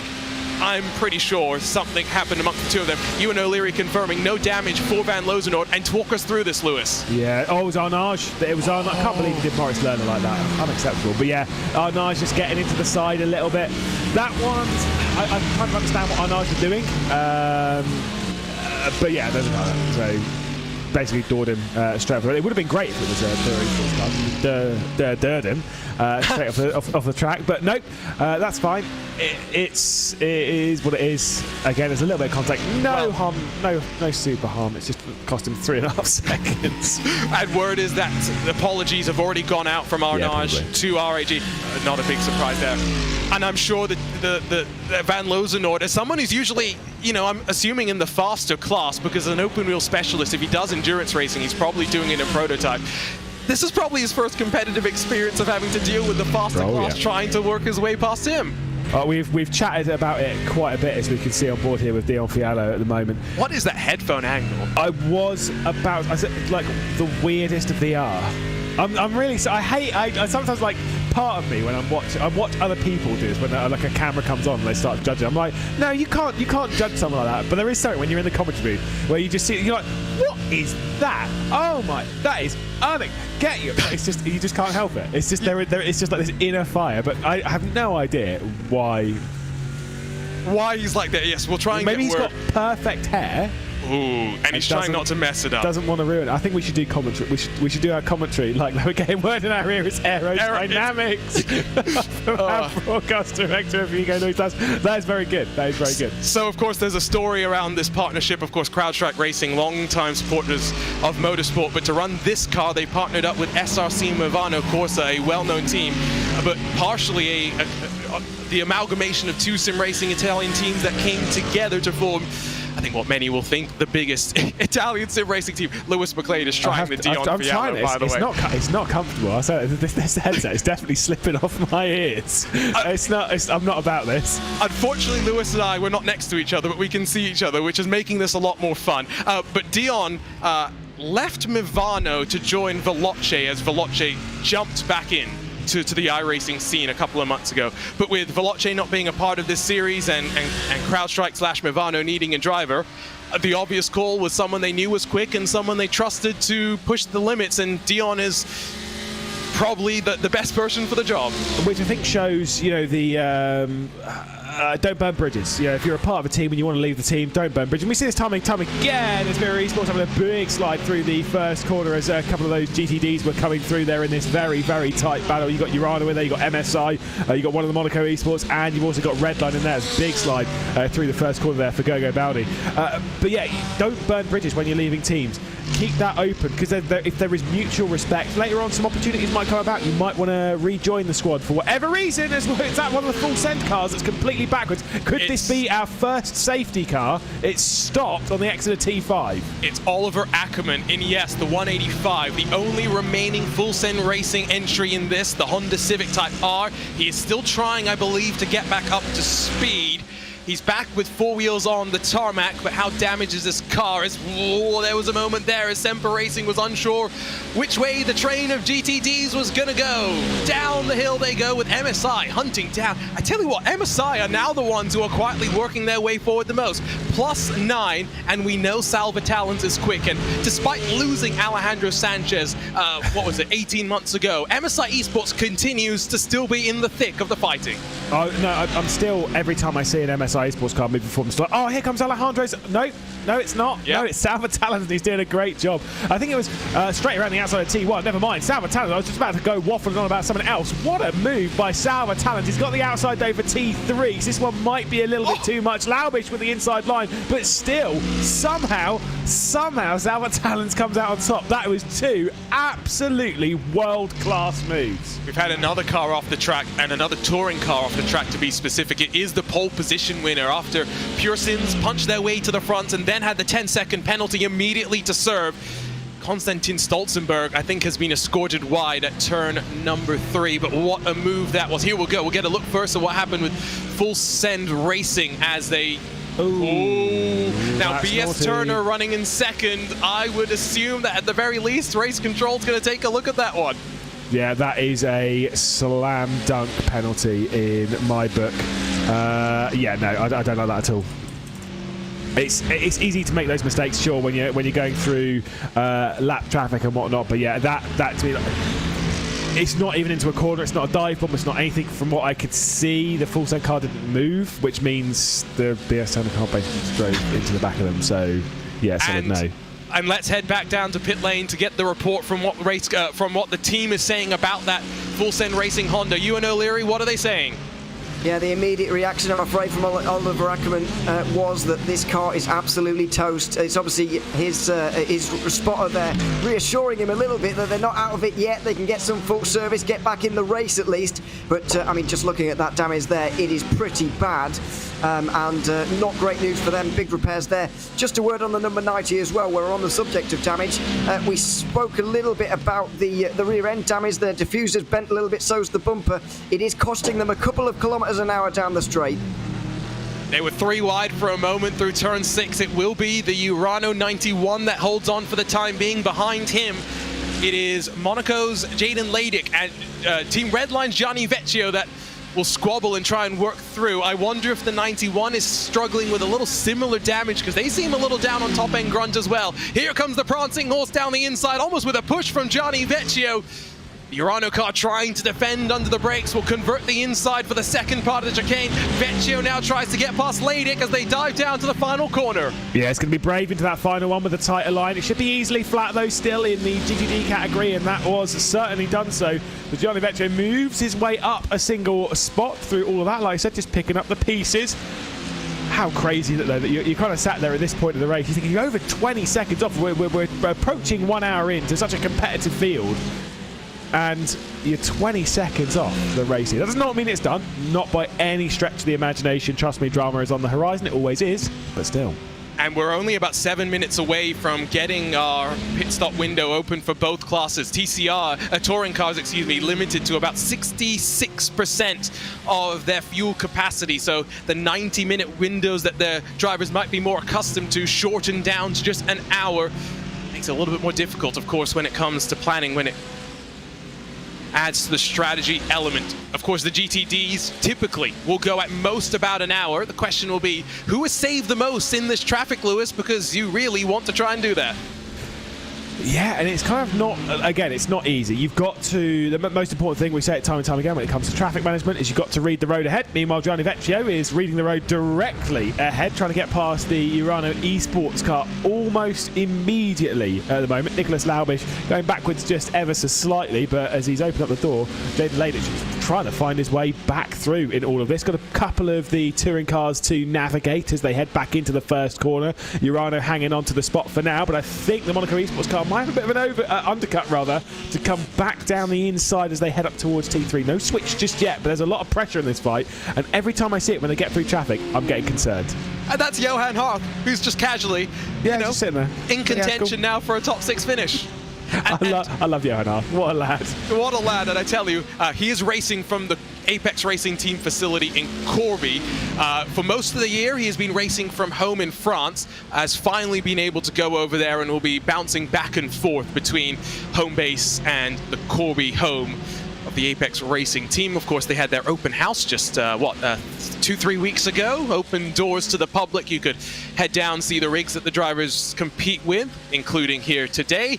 See behind the scenes a little bit and try out some of the hardware that they were showcasing as well. The BMW got a great run out of turn 7 and converts the draft to a look to the inside down the hill.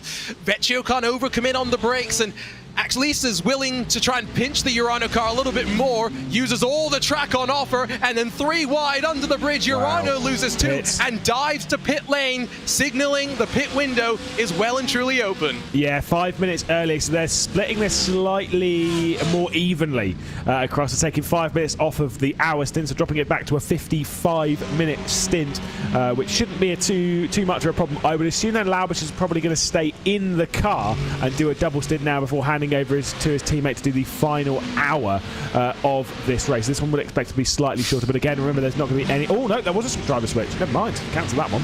Yeah, I think the wise move is your drive time is done. Get it sorted now. If there's a potential for a safety car knocking on the wood next to me, because we know how my luck is with the commentator's curse, it changes the game is an understatement. Just a 4-round championship, no drop rounds. It's simple, Lewis. You cannot afford a mistake. Consistency wins championships. Especially when they're so short. This one is not an easy championship. I will just say that. I've commentated on 5-round championships where people that are only on the podium twice in the season win the championship.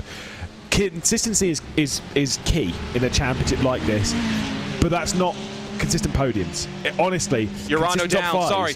But Redline also in, Cover in. Yeah, I think this is that magic lap. And we get the indication right as well, Lewis. We had a full pace lap, and we've only managed to do about 57 minutes. At best, we're going an hour if you're these cars diving in this time by.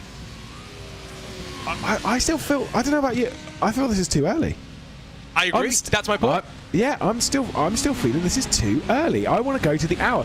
The problem is when you're pitting early at this point, we've seen it time and time again, you're backing yourself into a corner where you're almost guaranteeing this kind of way when you're coming into the pit lane. You're kind of removing options from later on.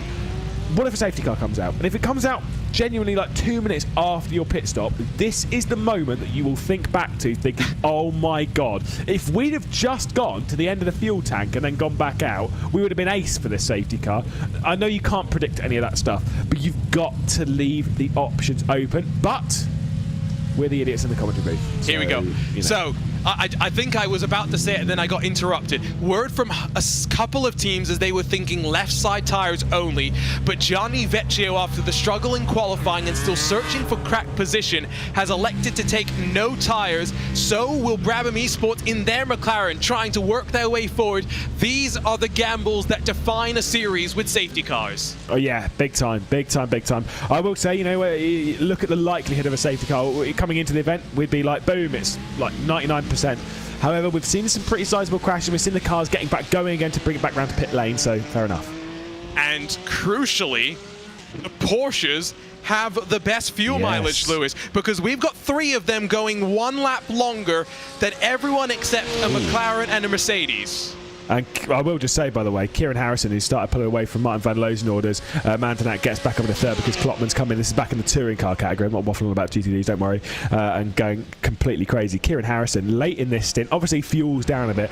Clearly the tyres are going quite well in the touring car category because he's just set the fastest lap in that category with a 27.2, about 3/10 faster than his rival in the race. So into the pit lane then, Alejandro Sanchez, still shy of an hour-long stint, but only by 1:20 as he brings it onto pit lane.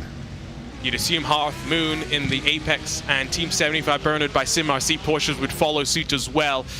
Rubilar in the Arnage McLaren, Fiallo in the CrowdStrike with SRC Movano Mercedes, and then Davidson in the Lamborghini for Pure Sims has done a 34-second stop. And again, I just love that we've got variations in strategy calls right here, because I'm getting word that maybe Redline did left side tires only, but I'm looking at the pit stop times and thinking 41 seconds is no tires, MSI at 48 seconds is 2 tires, 54 seconds for BS Turner, that may be 4 tires. Yeah, I saw a few teams going up on the tracks. I know Altus could see them in the back and going up on the tracks. Wow, there we go.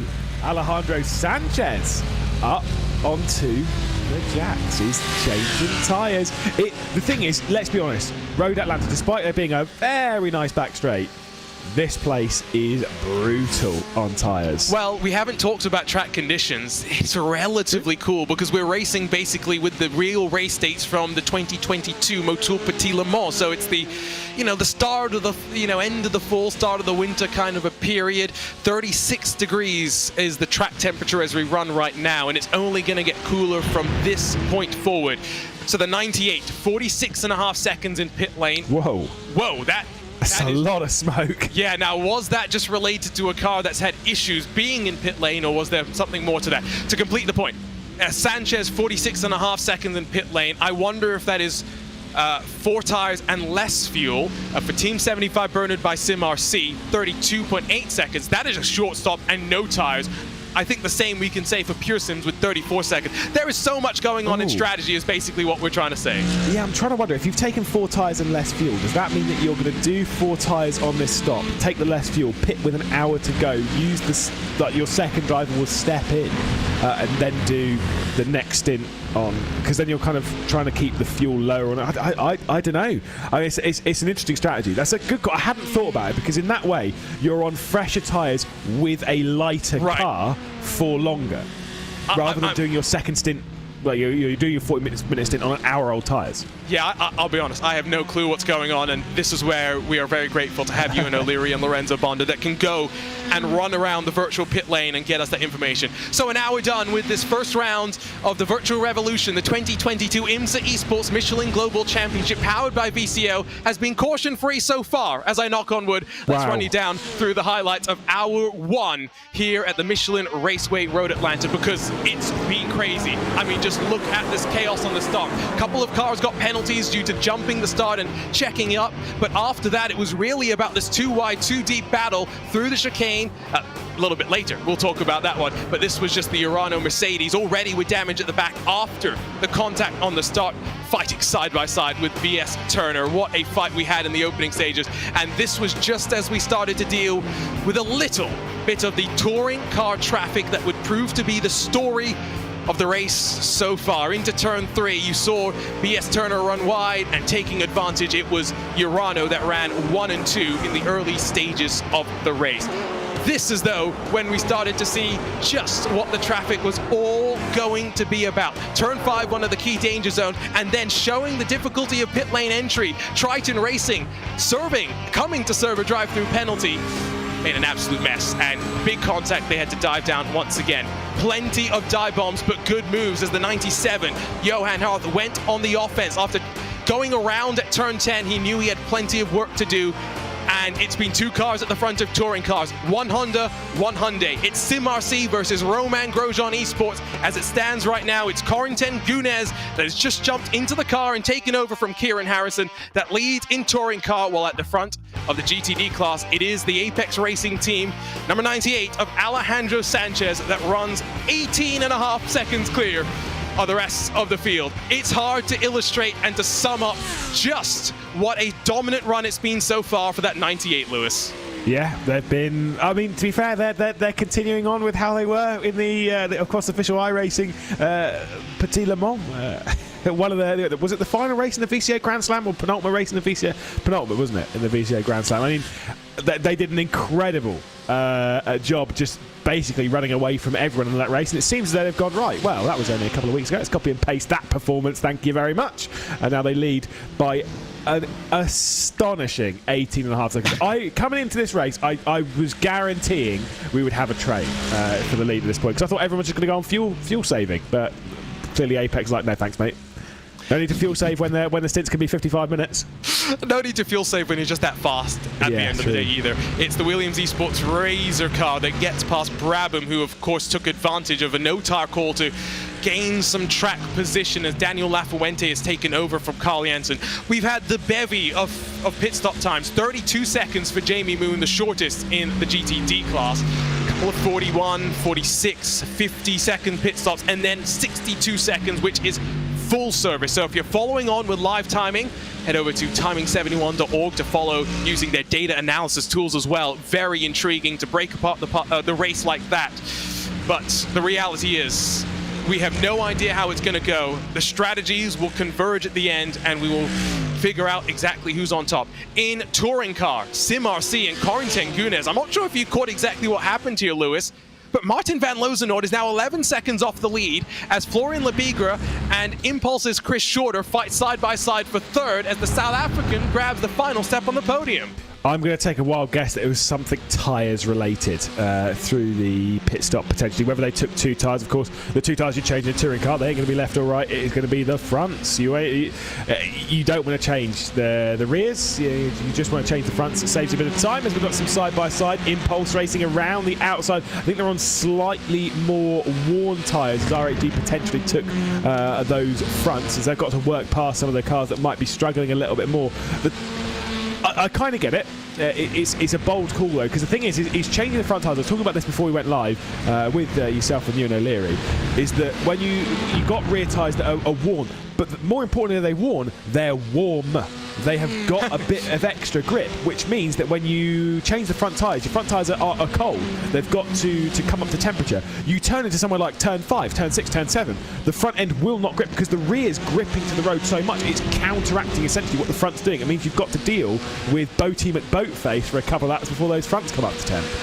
Just remember, when it comes to the touring cars as well, you take tires and fuel at the same time, so you can take front tires hypothetically in the same amount of time as it takes to fill up the tank. However, the slightly shorter time, that the limited fuel tank means there's not enough time to do the rears as well. That's why we're talking about this potential to try just taking fronts. Some teams put forward to me that potentially they think about taking no tires for the entirety of the 2 hours and 40 minutes. I really don't want to think what those Michelin tires would look like, though. No. Yeah, at the end of that race, a little bit more traffic as we come to the start line once more here at the Michelin Raceway Road Atlanta, nearing 90 minutes to go in this inaugural round of this Imsa Esports Michelin Global Championship. It's been fascinating so far. We started with 44, we're down to 37 running with 3 retirements in touring car. Whoa, was big moment. A significant amount of air, and unfortunately it blasted Impulse off the road, coming down into T3.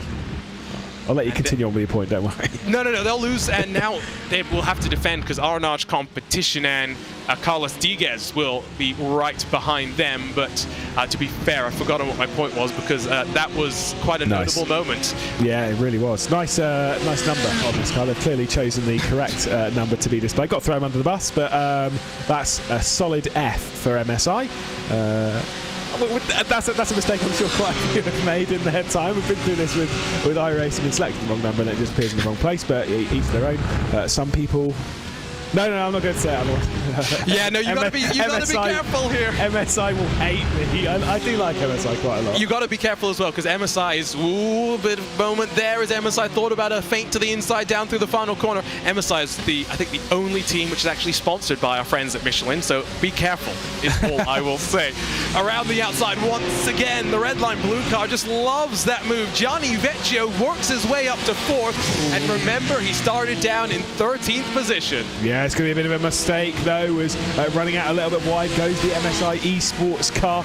You've got to be careful coming up over the top level of the crest, because once you've got a car on your inside or kind of directly ahead of you, it's when you're driving in the cockpit.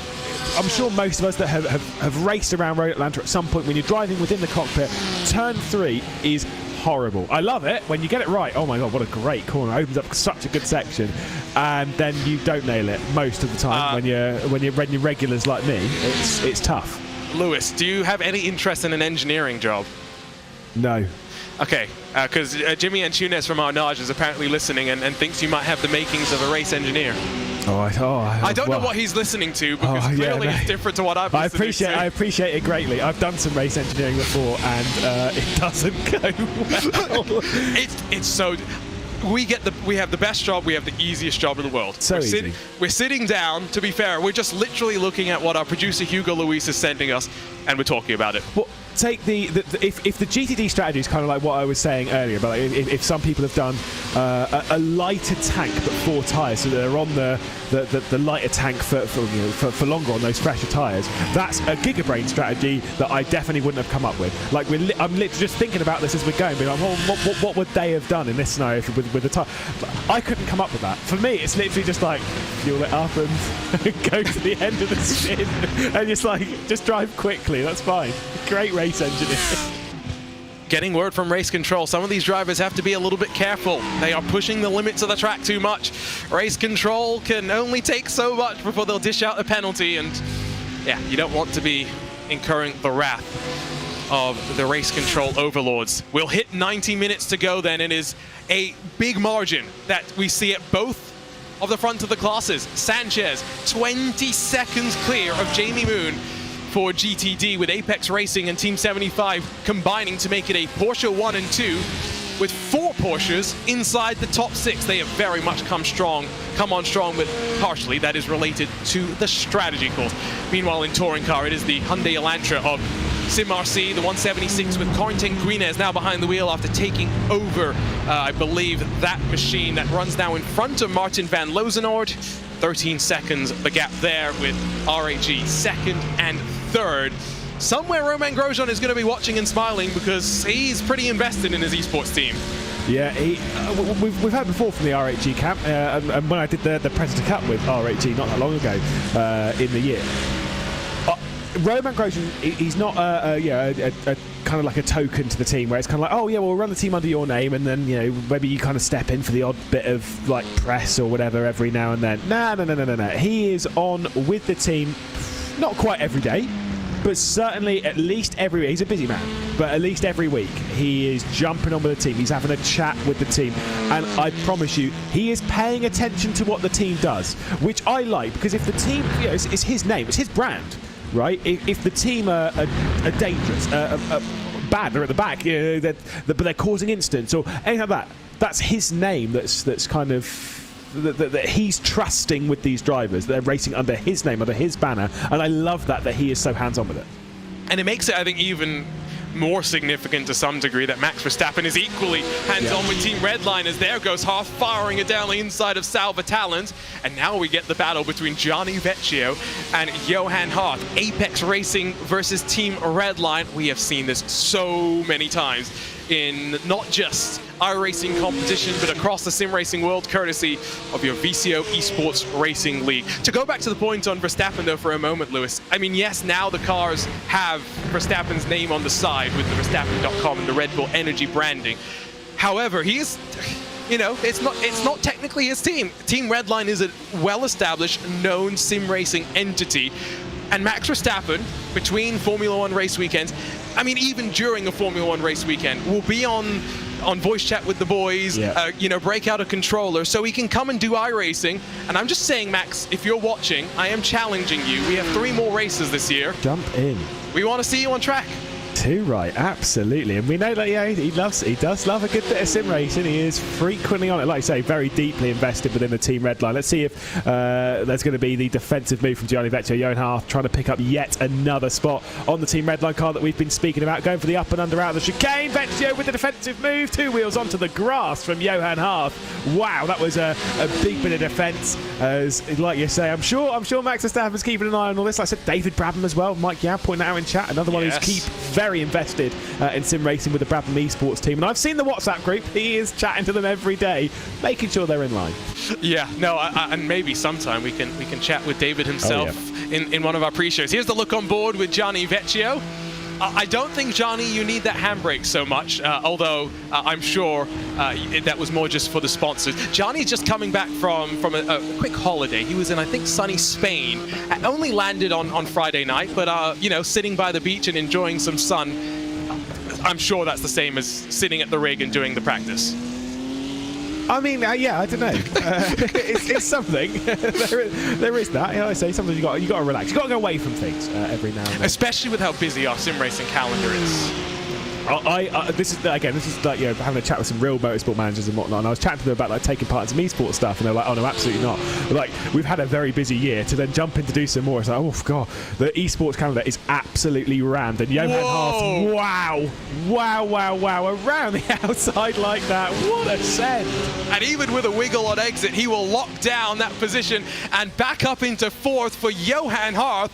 What a recovery drive it's been for him so far, and don't forget, he'll hand over to his teammate. 3 wide, and a nervy moment for a second as Redline and Apex almost came to blows. They single filed themselves out because there's a core sim racing Honda touring car in front. Vecchio again, dummies to the outside. You gotta be careful going to the outside through turn 3. Salva Talent willing to allow Gianni Vecchio to survive for the time being. I was going to say, this is the thing, that Salva Talent is waiting there. He's waiting for his opportunity. And the problem that he's got, in a sense, is that the Pure Sims car's closing in. Alexander Davidson is closing in, so he's going to feel a little bit more needy to get on with this. He likes a good move around the outside up here. Gianni Vecchio tried it a bit earlier on the race successfully, I will add. Now Salva Talent is having a little bit of a look on Gianni Vecchio, but Davidson is right there as well. It's allowed, though, Johan Hart to clear off a little bit. What a drive up to 4th. We do have a couple of penalties to notify our viewers about, including, crucially, one for that BMW in the center of our focus right now, because they have got a 5-second time penalty for pushing the 88 car off the track while overtaking. So the 88 was the Ferrari of Monaco Esports that had Jaden Layden behind the wheel, but has dropped down, and we kind of missed what happened there, I think, Lewis. But Vecchio's going to have to come down to pit road in the next couple of laps to serve that one. There's also a drive-through for the Williams Esports Mercedes AMG team, with the 55 having a drive-through penalty. And Salva Talent is going to get through this time. Almost a little bit of contact as well. Gianni Vecchio just opening up the door a little bit. I thought he was coming to the pit lane straight away, by the way. I thought he was coming straight down to serve it. Alas, that answer was no. And then loses out courtesy of another quality move. I mean, a brilliant one from Salva Talent. Some of these moves in this race genuinely leaving me totally speechless, which is not good for a commentator. Let's head down to Ewan O'Leary, still listening on pit lane, to the number 70 BMW Team Redline car. It's not only the Team Redline team that are very frustrated, to be honest. There's a lot of people who are starting to lose their rag a little bit as we get towards the halfway stage in this race. Gianni Vecchio not particularly pleased about the way MSI Esports went through. Then again, Johan Hart wasn't particularly pleased with him earlier on. Hart was arguing that since Redline have a penalty, they should probably just be a bit calmer and let them through a little bit. Obviously, Redline wouldn't have done that anyway. But either way, these are the arguments that drivers have throughout a race. Generally, the main thing to report, Arjuna, is everybody's losing their rag a little bit. So maybe what I'm hearing then is we need a safety car to calm everyone down so we can get them even more wound up. On board with Davidson in the Pure Sims GTD entry, and we mentioned this earlier. It's not just Romain Grosjean that's got an esports team in this event. It's not just David Brabham that sees the McLaren MP4 adorned in the green and gold.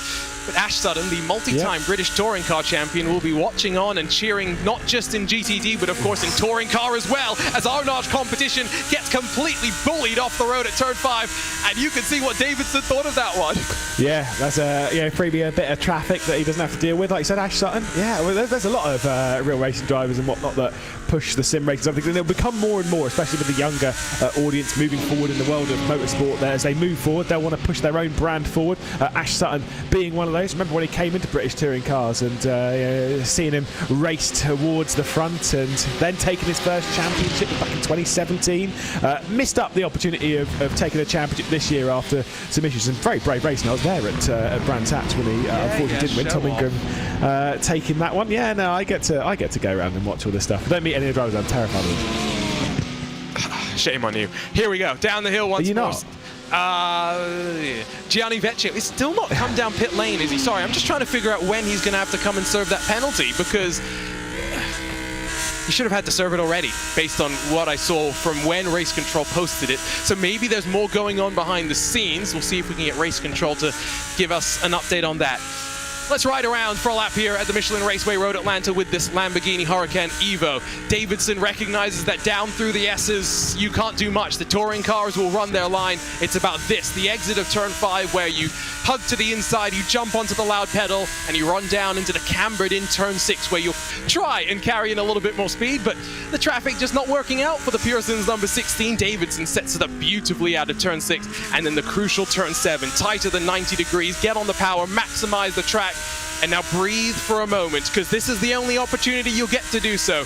Grab a drink of water, talk to your teammates, talk about strategy, and then get steeled to do it all over again here in Brazelton, Georgia. Little did Dr. Don Panos know the legacy he'd leave behind with this track. There is nothing petit about Petit Le Mans. Brake just before the 100, down through the chicane, maximize the track on both sides of the curb, and then sweep your way up and under the Fox Factory Bridge, dive down 100 feet of elevation, and finish lap here through the final corner with the Michelin building on your left at this Michelin Raceway Road Atlanta. It really is a little bit of a roller coaster. I'm disappointed that, Lewis, it's only your 3rd favorite track in the world. Well, I mean, that's what happens when you can't number your corners properly. So, boom. There's that. To be fair, the 2 circuits that are ahead of it on my list don't have numbers. So, Well, corner names are always superior. We've been having this discussion. As long as you don't change them. Here's Door Esports still battling with Arnage competition in their fire-breathing McLaren. You've got the stealth black BMW of Kova behind you, of course, at the 10-second penalty at the start of the race for misregistration, trying to fight back from that one. Every point, every place pays points, so you're fighting for valuable championship points in a short 4-round championship that will be done before we reach the end of November. Arnage in front of Door, Kova not able to get the move done on that Lamborghini, and they dive down through the S's once more. This the battle for 15th on back. And it's kind of one of those things. Yeah, it's amazing to see that no matter what position it is, lead, well, actually, no, for the lead, there's not been a battle today because Alejandro Sanchez has said, see you, lads. But whether it's for the podium, whether it's in GTD, whether it's in touring cars, or whatever position it's for, it's ruthless. It's absolutely ruthless. We've seen some brilliant moves up and down the order. Absolutely loving it as we pass the halfway point of this race. Like I say, our Arnage competition. Got Durr in there, got Kova, got the AMG Williams, of course, making its way back up the order. They've had a bit of a frustrating day after starting so far up and then moving their way back down. But now they're starting to work their way through some of this field. I like the inter-team communication that I'm seeing, not even just in the voice, the radios effectively between the crew members, but even just in the text chats. Kevin Ellis Jr. has just finished his warm-up, is ready in the session, and if a safety car comes out, Apex already knows they're throwing Kevin into the end of the race in that number 98 car that continues to lead with the margin 21 seconds. Remember, we've seen split strategy calls. It will equalize. Some teams yet to do the driver change. The likes of Dor have already got Moritz Lohner out and Mikhail Rochelle back in, or rather into that car, potentially to go down to the end. We'll see exactly how it will all play out here. We have also noticed something, Lewis. We've seen cloud cover play a big factor in what the track temperatures have been doing, because it's gone up a little bit more now to 38 degrees Celsius. It's one thing to kind of know. I mean, it happens more so in qualifying where you've got to time it right with the cloud coverage and whatever. That cloud coverage comes over and it does drop the track temperature very quickly, and it doesn't even need to cover it for that long to drop it for 3 or 4 degrees. It might only drop it for a couple of laps, but it's enough to.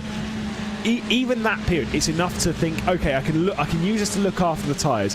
I can maybe use this to attack for some more speed. Here comes Kova then straight down the inside of Dur Esports. There's the position picked up at the moment from who was behind the wheel of the Kova car at the moment? It is Matty Siepler now down the inside of Mikhail Rekel down the inside after a driver swaps on the previous stint. Here comes now the Daniel Pastor wheeled Mercedes AMG Williams Esports car that will fly down the inside, and Lamborghini not fighting too much. The Dor Esports guys were talking about how they weren't so confident with how the BOP affected their car, and it does seem to be playing out that the Lamborghini, at least for the time being, seems to struggle a little bit more, although net, when you figure out those that have done driver changes so far, Dor still inside of the top 7, so can never count them out. Oh, no, okay. Yeah, I was going to say, was there a moment there for the Impulse Racing 122 that's still trying to hunt down Florian Lebigra, as that is basically the only fights really going on in the touring car category, the fight for third. There is Apex Racing, which has Gael Valero behind the wheel trying to battle with Brandon Hawking for 6, but it's that phase of an endurance race, Lewis, where it's all settled down. Yeah, I mean, I will say, when I went, I genuinely thought the RHG had an issue, but they were just driving their normal lines. It's just it's so much slower. Matty Siep led then down the inside of the Arnage competition car, trying to find his way past David Toth. Not able to do so right now. Got an RHG TC car, touring car rather, to navigate. And it was, like I say, pretty close call there. And Arnage competition still able to hang on to the spot. David Toth doing what he can to hang on from Matty Siepler, from Daniel Pastor, and from Michael Rekel as well, who's also in that train. They are over a minute off the race lead, though. That's crazy. I mean, it just speaks to the domination of Alejandro Sanchez, regardless of strategy. Flying in this first stint of the race. Absolutely flying. Let's head back down to our pit lane roving reporter, where Ewan O'Leary is tracking what the number 55 Mercedes AMG Williams Esports team is telling Daniel Pastor. Yeah, I was just listening to them a couple of moments ago when they were really stuck behind those 3 cars in front of them. Daniel Pastor was a bit frustrated, really, saying that he was so much quicker than the rest of them, but just couldn't find a way through. Lewis Nazar losing patience a little bit and just telling his driver to send it, to be honest. So there's not much strategy going on there. There certainly is, though, in Team 75 by SimRC, a lot further up from this, but their no-tyre strategy is really starting to come into play for them. The Porsche's light on its feet and its tyre conservation is really becoming an advantage for that team now. It's obviously very strong in its tyres. They took no tyres at the first pit stops, and they're holding out really, really well as a result. So a great drive currently for the number 75 team, playing to the strengths of that Porsche. I'm a little disappointed. We've had this great insight from Ewan O'Leary, but I haven't had the opportunity to say 2 seconds, Ewan, just yet.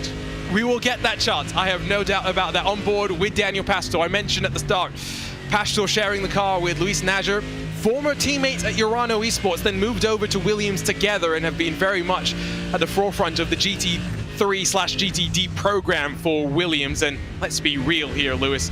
Williams is so invested in esports, it is not just their own little spin-off now.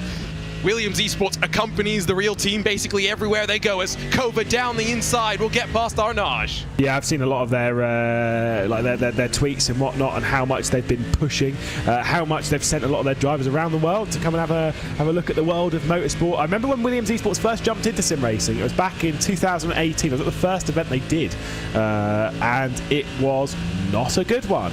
We lapped them with me behind the wheel. Like, that's not good. That shouldn't happen. Now, whoa, no way am I ever doing that again. They are such a well-oiled machine in the world of sim racing. You can see it there as Daniel Pastor gets past David. They're always, as near as makes no difference at the front. We saw it in the VCO Esports Racing League, of course, earlier on in the week. Yeah, how much they've moved forward in the world of sim racing. They're always there or thereabouts, and they've got some proper up-and-coming talent. We're seeing it every single time we go racing. I want to just point something out or bring something up which I was kind of nervous about today, Lewis. We know what some of these drivers can be like in endurance racing. There's a reason why the prototype class is not Le Mans prototype here in iRacing. It is the Let Me Pass class. Yeah, too right. Yeah, the faster class has a reputation for demanding its own way, if you will. Overall, still with an hour and 12 minutes to go. Oh, I think you're going to say. I just think overall, we have, yes, it's crazy because there's such a big speed differential, but it's been about as good as one could expect for the first time that these drivers in a competitive situation have had to experience what this traffic combination will be like. I mean, this is not an easy track when it comes to lap traffic at all. It's very, very tight. I mean, like I said, this part of the section, no worries. Like, we don't see too many issues down here as Daniel Pastor tries to find the way past Matti Siepeler. But around this area circuit, not a problem up towards turn 1. And then you've got a few corners where you've got to be really, really patient and really careful. It's not easy. GTD and the touring cars separate by a lot over the laps that time. Back down to pit lane and Ewan O'Leary because we continue watching this battle, and the Arnage competition car Ewan has been given the opposite instructions to what the Mercedes Williams driver was just told.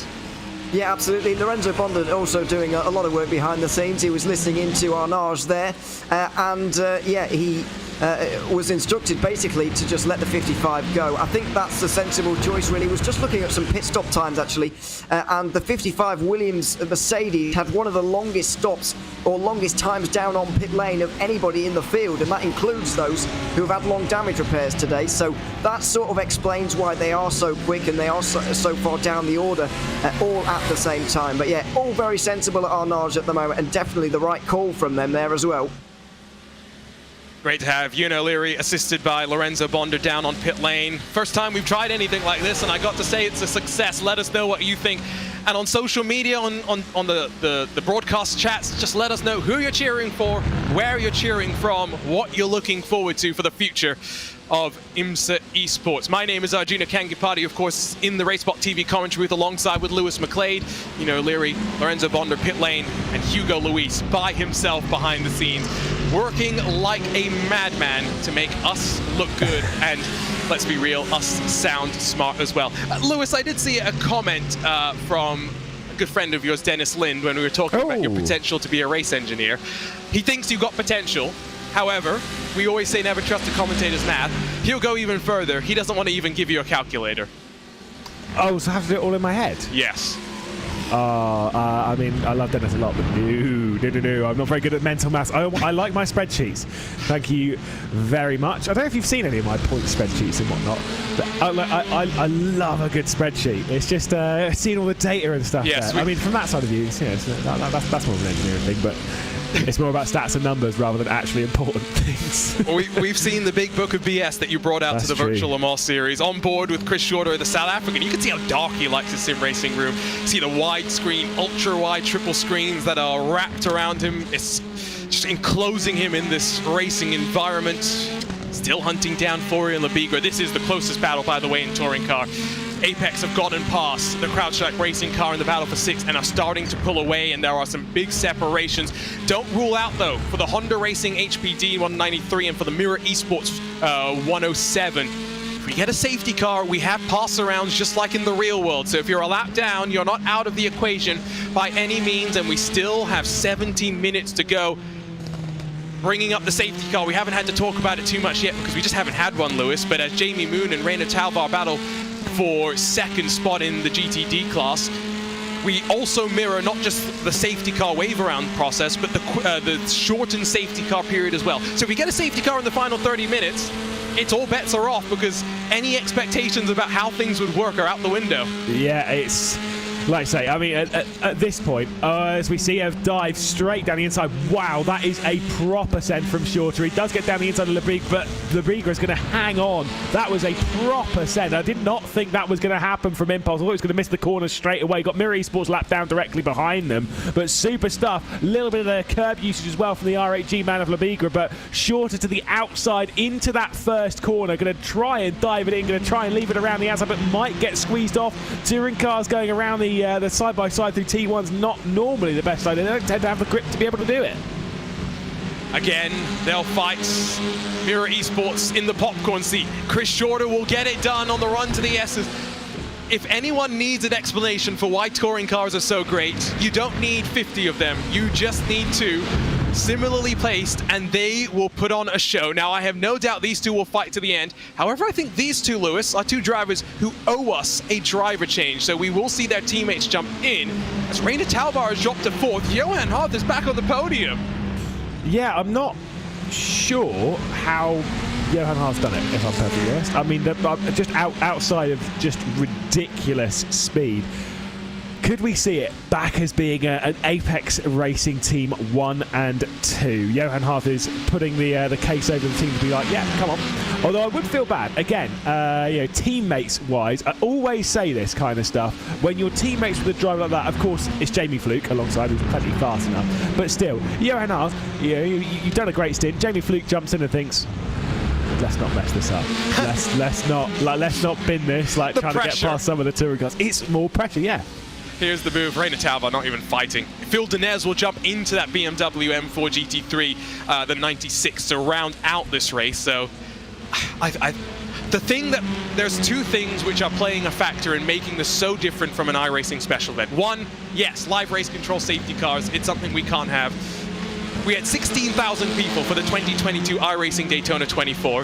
Logistically, I think people need to understand just how big an effort it would be to have race control and safety cars across all the splits. So that's one big element. But I think this drive time regulation as well, Lewis, when you factor in how the safety cars will interfere with the drive time, is really opening up some questions for, okay, how much am I going to drive? Because maybe all I have to do is 45 minutes and get out as soon as possible. It's like I say, to be fair, at that point in the race, that would be where be going a little bit longer on the strategy. Something might actually bite you just a touch with, if the safety car comes out, how do you deal with the driver time, stint timer and whatnot. The thing is, with it being 2 hours and 40 minutes, either side of the minimum and maximum driver times, you are going to be pretty much cutting it fine. With it being an hour and 55 maximum at a 45-minute minimum, you are going to be cutting it fine, as we've got a switch here for second. There's Johan Harth. It's He's familiar. Loving it. Earlier this morning, or at least for me it was this morning, earlier this afternoon for those of you around the world, BMW Sim GT Cup rounded its season off at the Suzuka International Circuit. It was an Apex Racing Team 1 and 2. It feels familiar. Of course, they have swapped over their BMW M4s for this Porsche 911 GT3R. There's a reason why they won dominantly 8 days ago for the 2022 iRacing Petit Le Mans, and now I have no doubt that without a safety car, it's going to be impossible to wrestle this 1 and 2 away from the Apex Racing guys.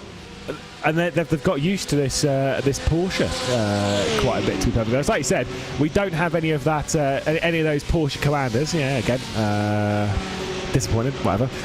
But Apex Racing, like I said, you said earlier, they're flying the flag for Porsche, and they're doing an absolutely incredible job. I will say, Road Atlanta does lean itself, I said earlier in the broadcast, does lean itself quite a lot to these Porsches, but they're getting the most out of them. Now there's a little bit of contact there between BS Competition and Impulse, I believe, coming out of 7.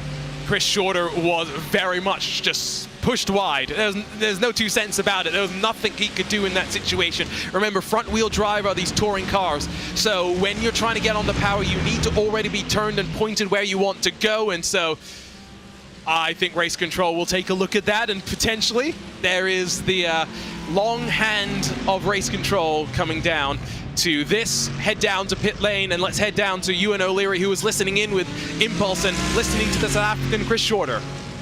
Yeah, once again, unbelievably frustrated about that incident there. He was mentioning and cursing the fact that every time they seem to get to third place, an incident happens and they drop back to fourth again. He was complaining about the fact he just wasn't given any room on the exit of that corner, complaining that he can't just disappear on the exit of these corners. Yeah, unfortunately, they're back to fourth place, but his teammate very much reassuring him that there's still a long way to go. There is still a very long way to go. Touring cars, I've been talking about how clean it is, but by the same token, they have very much been the pins in the bowling alley, if you will, with the GT3 cars flying past them. It's just one of those situations where we're putting two classes together that typically would not usually run together, and this is a track that at the best of times is a difficult multi-class endeavor as we track not just the battle for 20th, but up the road it's Door Esports and BMW BS competition. I believe all of these teams and drivers have already done their driver swap, so these are drivers into the end. Yeah, quite a lot of these teams have already switched them out. There are a couple in here that haven't. I think Race Clutch is still, and Eric Andre, I believe, started the car. There's a couple in here the Race Clutch car that we're looking at right now. I think it's an Eric Andre who started, still an Eric Andre behind the wheel. So there are a couple, fair enough, but for the most part, yes, they have all switched. I will say, by the way, going back to the point on the touring cars versus GTD, we've talked about it a few times, fair enough. But it is one of those things that have discussed a few times on broadcasts and whatnot. If you were doing an endurance race, would you want to be in the lead category, or would you rather be in second category or third category? 110%. It's not ego. I mean, it kind of is, but it's so good, obviously. But no, I would rather be in the lead category every single day of the week. Now, I would rather drive a touring car than a GT3. Do love myself a little bit of touring car action, but I'd always take the GTDs over it because you're in control. You're in control of your own destiny. You're the one that decides when you go for the move. You're the one that has to do it safely. When you're in a touring car, like you said before, coming into turn 7, you could have dialed it down the inside. Right, I'm off the road then. Nice. That was a well-oiled machine. Well-deserved loss of the podium or of second or whatever. Yeah, it's frustrating. And I wonder how close some of these teams and drivers will push it in terms of the fuel strategies as well, because it seems to be the consensus that there is less of a likelihood of getting a safety car the longer that we run in this race, which tracks, because not only are we losing cars, but there's less to fight for as there's a bit of contact with BMW BS competition as they work past your touring car race leader. CrowdStrike takes advantage, Jor loses out as well. But these are those moments where midway through the race, you start to tense up. Yeah, well, I mean, at this point, especially if you've been in the car for approaching an hour and 40 minutes, of course, you're approaching your final pit stop and all that, but you're feeling confident, you're feeling G'd up, you're feeling like, I'm coming into the pit lane quite soon, I want to make some moves, I want to make some progress, I want to get after this race just a little bit. And sometimes that's the wrong call, because like you say, you really do get a little too aggressive in traffic, you do push the boat out a little bit too far. And sometimes, yeah, you can trip up over them a little bit. I was genuinely surprised that Eric Andre fired it straight through as well with T3. He's feeling pretty confident to try and keep up with this train. So, don't forget, we will crown a Michelin Driver of the Day at the end of this. Let us know in the chat who you're thinking right now, with still 60 minutes to go, is a candidate, and you'll be able to continue letting us know over the course of the day as well. But we are reaching that magic number. It is 60 minutes left on the clock. Drivers can pit from here and can make it to the end. It is all about this final push to the end in this first round of the 2022 Imsa Esports Michelin Global Championship, powered by VCO. Let's run you down through the order for one final time. We'll give you an hourly update, and in GTD it continues to be domination from the Apex Racing team. We do watch a battle with Gianni Vecchio, who is on the cusp of getting a penalty from Race Control for abusing track limits, fight side by side with the Mercedes AMG Urano number 90 of Lee Kakita, who slides his way past and chops the nose off as well.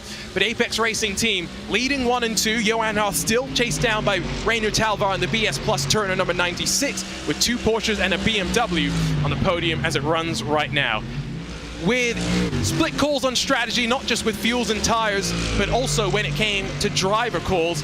It is Team 75 Bernard by SimRC, MSI Esports, Mercedes AMG Urano, Team Redline, Williams, Pure Sims, and then the Urano Esports Data Group car that complete the top 10, but we're expecting plenty of shakeups with one final round of pit stops still left to play. Lewis, run us down through the touring cars. Yeah, indeed, SimRC hanging on to the race lead, trying to do something slightly different on strategy. Not really 100% sure as to how it's going to work out, but they are leading. We know earlier on they were in a tight battle with R8G, who presently runs second and third within the touring car category. So Martin van Loozenord's trying to apply the pressure, setting some decent times, but at the moment it really is Corentin Guinez in control. Lost about a second on the previous lap, so we'll see how that one continues. Chris Shorter just lost out the podium spot in the fairly recent pass to Florian Lebigra after a bit of an issue with the BS competition car coming into turn 7. So he drops down to 4th. R8G up into 3rd position, Impulse down to 4th. Arnage competition in 5th before we get to Apex, CrowdStrike, Core Sim Racing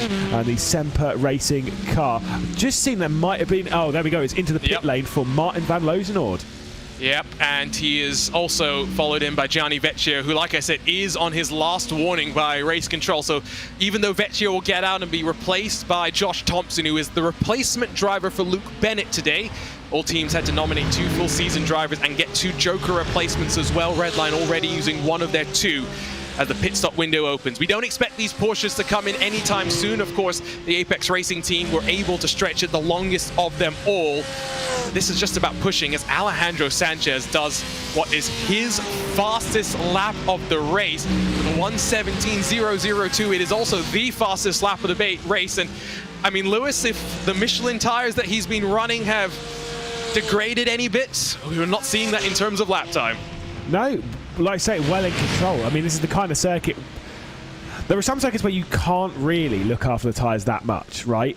This is not one of them. You can. It's brutal on the tyres, but the difference that you as the driver can make on the rubber, you know, how much it's degrading. You know, that's the big deal. We've got 2 of the Monaco Esports cars switching over positions between the pair of them. Now, are they going to actually race their way down into the chicane at turn 10? Kind of, to be fair. Monaco Esports, obviously an esports organization that has existed for a while, but picked up a number of drivers earlier this summer and then launched their esports team. Decent results in our big events here on iRacing. Saw a car down to pit lane as Alexander Davidson peeled off in. Here comes the race leader. It will be Alejandro Sanchez out and Kevin Ellis Jr. in. Ellis Jr. won this morning in the BMW Sim GT Cup to what we think become the first driver to win 3 races in a row in BMW Esports. Now the pressure is on because all he's got to do here, Lewis, is not crash. And was it not mess up the pit stop, which I'm pretty sure he did in the first race that he did with Apex, right at the. That was Alejandro Sanchez, yes. Oh, it was, yeah. So fair enough. Like, don't mess it up and whatnot with Alejandro Sanchez in the pit stop, and then, like I say, hand it over to your teammate to get after this race. Kevin Ellis Jr., like I say, it's going to have a fair amount of pressure on his shoulders, but let's be real. All of the Apex racing teams, they can deal with it. 4 tires. This is what we expected. If you change driver, you give them fresh Michelin rubber to run to the end of the race. And that is what Kevin Ellis Jr. will enjoy in that number 98 as there he goes up on the jacks. Slightly different to the real world in the Imsa WeatherTech Sports Car Championship when you can do fuel and tires at the same time. Unfortunately, this time it is for the drivers separated, and it does add a little bit more of an element to strategy. So it leaves Johan Harth, Reino Talvar, and Luca Kita for Apex, BS Turner, and Mercedes Urano. 1, 2, and 3 for the time being. As we get the pit stop time for Kevin Ellis Jr. It's only 58 seconds. It's slightly shorter than what he would need because, of course, he is pitted beyond the top of the hour and emerges 10th on track, but in control of this race. The thing is, when you're in control, you can drop it. Genuinely, you can get too comfortable. Not trying to say that's what Apex is going to do, but in a race, the amount of risk that you're dealing with every single lap, whilst the 97 comes down to the pit lane and relinquishes the race lead over to BS Turner, it's so easy, especially with the driver change. They're out of the rhythm. They're not quite 100%. They've been watching it, fair enough, and they're all very talented, but they've not been behind the wheel. They've not been learning bit by bit. I forgot to bring this up earlier, but I'm glad that we get to do this now with more and more driver swaps going on. You remember you said earlier how it feels weird talking about MSI and not being able to say the name Alejandro Sanchez. Yeah, so the new driver behind the wheel, Alejandro Rui Sanchez. Oh, yes, I did see, because it was in the, I was like, that's not Alejandro Sanchez, but it says Alejandro. What? Yeah. Have you mistyped it or something? Oh no, it's a different guy. The funniest thing was I had done the edit for the driver interview video, sent it over for approval, and Hugo, our producer, was taking a look at it and says, you forgot to put a space between Rui and Sanchez. Yeah. And I had to explain to him, no, that's his name. I checked a couple of times. Different. I mean, they really are attached to Alejandro Sanchez with the MSI Esports Cup. They want him back so much that they've gone, what are your qualifications? Yeah, that'll do. Okay, your name had Alejandro Sanchez somewhere in there, even if it's spelled differently. Okay, fine. Let's do that. Jamie Fluke taking over from Johan Hart, one of the nicest people in all of sim racing, but also one of the most competitive. What will he be able to do in the number 97 Apex Racing Team car? There he is, working past the CrowdStrike Hyundai, down through the S's as he gets the Michelin rubber back up to temperature and into the window where he needs to be. Head back down to pit lane for a moment because Jamie Fluke came second in the BMW Sim GT Cup, and it's fair to say Ewan O'Leary's preparation for this race was compromised as a result. Well, yeah, this is the argument we were having a little bit earlier on with the BMW Sim GT Cup happening earlier this afternoon in Europe, and this Imsa race happening tonight. Jamie Fluke obviously had to do that BMW race. He needed some points to get to BMW Sim Live, so he needed to do that race, so he couldn't have put as much effort into practicing for this as Johan Hart has done. But luckily for him, Johan Hart has done an incredible job in that first stint. When he got into second place for that final time towards the end of that stint, he had to check with Jamie Fluke just where they'd come from in that race. He'd forgotten that they'd started in P20, to be quite honest, and obviously was very, very pleased that they managed to make so much progress. So they're very pleased at the moment. And one thing about touring cars as well, RHG in the 118, not the 118, their other car, the other RHG car, they did take front tyres at their most recent pit stop. Sim RC will be in rather soon. Oh, we may have BS Turner. Yes.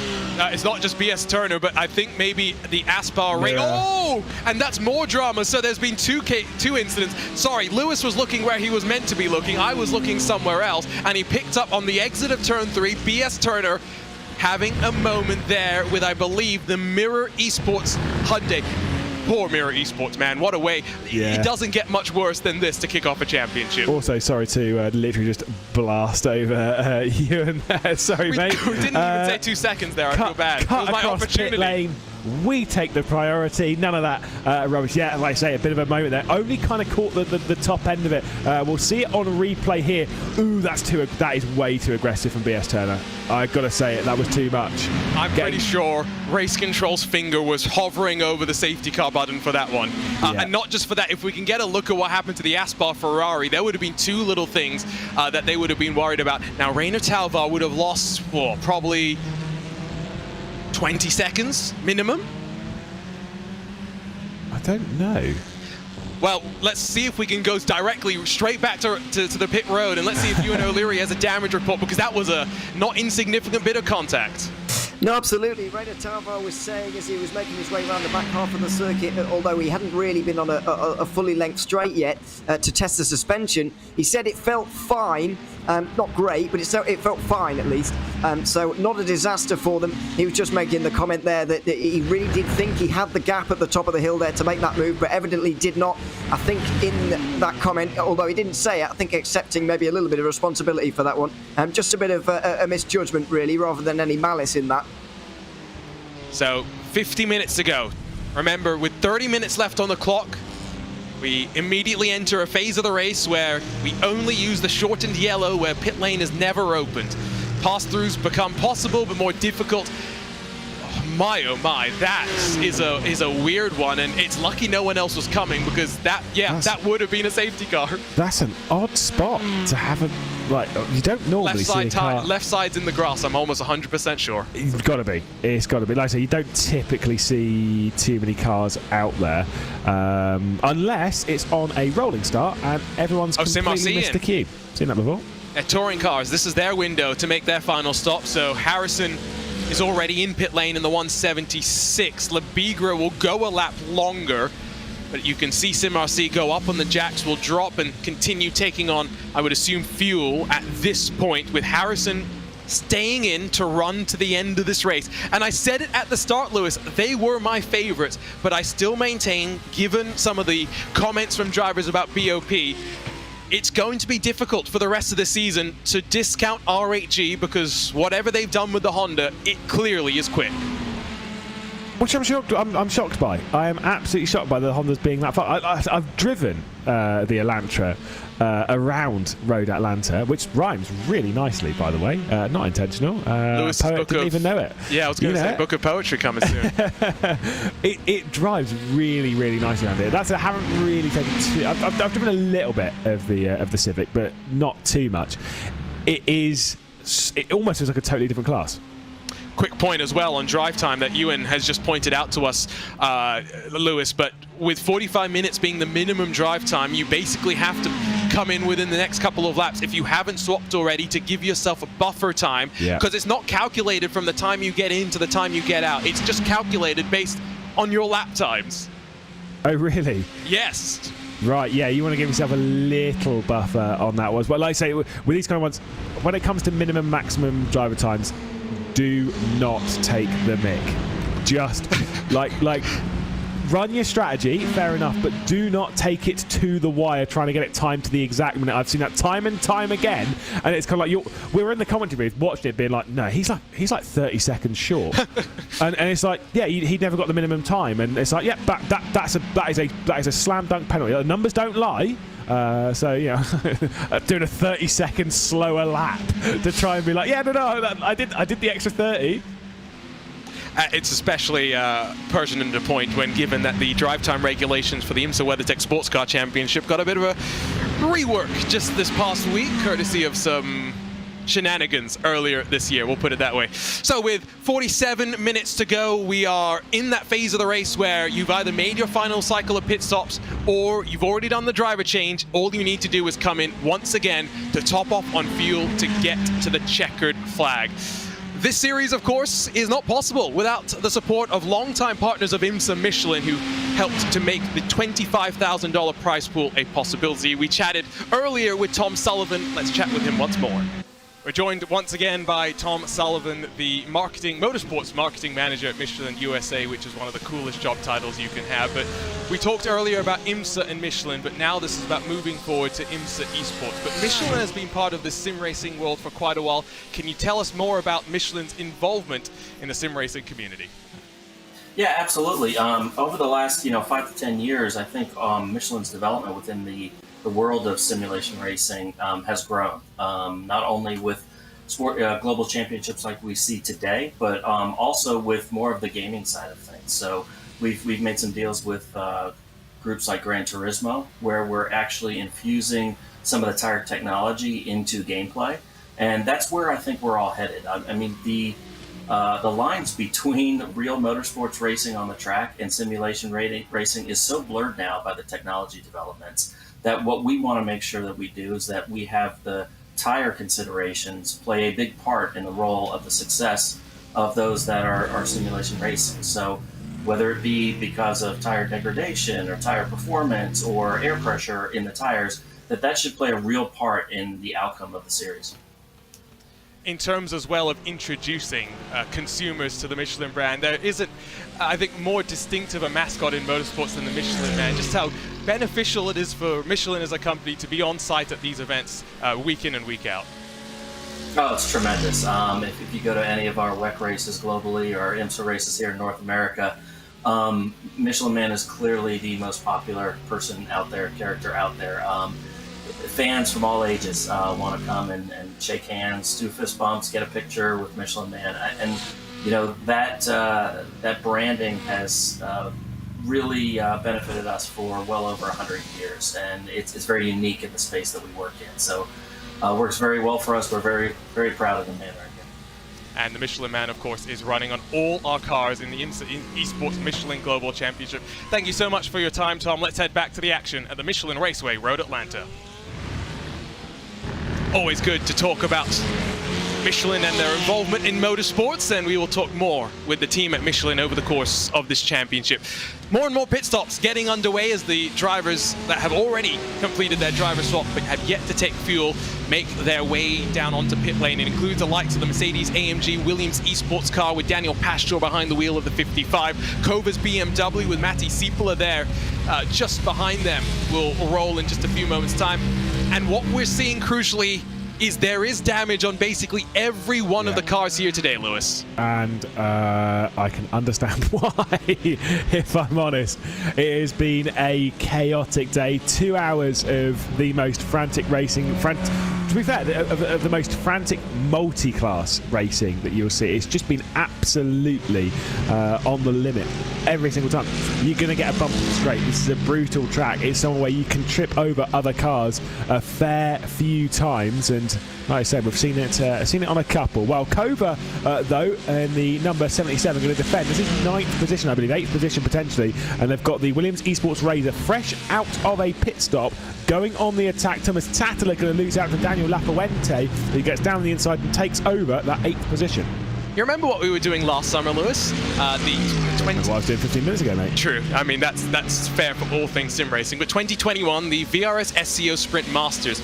I remember that very coloured car with Daniel Lafuente behind the wheel being, and I mean this in the most positive way possible when I use this word, an absolute menace on race starts. We just got so accustomed to seeing plus 10, plus 12, plus 15, and he's being the second driver in this race, and I'm just wondering as we move forward through this championship if teams and drivers will figure out which role they are more suited to in this unique form of racing.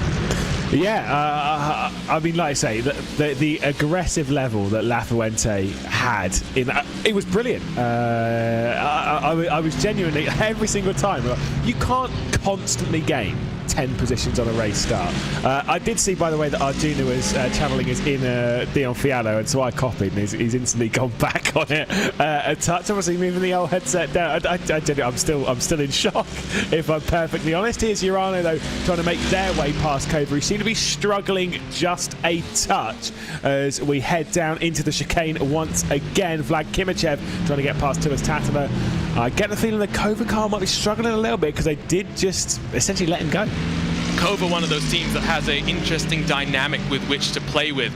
Two cars, but two different cars, and two different cars within the same class. Of course, they got the BMW, they have the Ferrari GT3 Evo as well.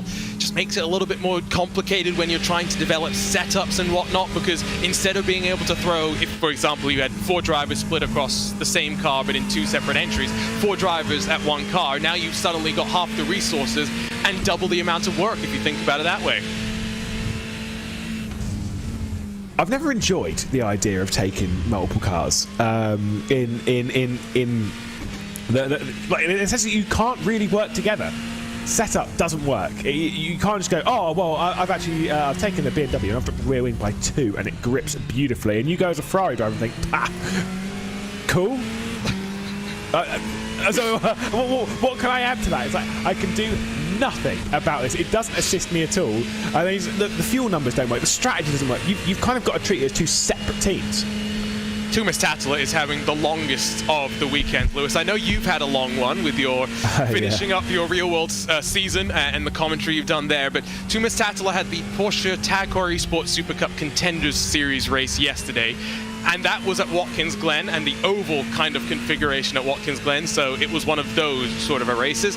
This morning, Ewan and I got to commentate on this very same driver behind the wheel of a BMW M4 GT3, and now for the jumping into his 3rd different car in less than 24 hours, he's in this Ferrari at the Michelin Raceway Road Atlanta. And this shows why we sometimes say that sim racing is where motorsports are still adaptable. In an era of motorsports where specialization has become so important, here in the sim racing world, and courtesy of competitions like the VCO Esports Racing League, you must be adaptable as we see touring cars on pit lane. Yeah, big time, all coming in for their last stop. But yeah, big time adaptability. And also you've got to accept, a lot of these drivers, this is where, like, obviously as commentators we complain about being like, oh my god, it was such a long weekend. You're kind of like, yeah, well, the driver's done like 3 races. The thing is, you've got to practice a little bit beforehand. You've got to get up to speed, and then you've got to do the races.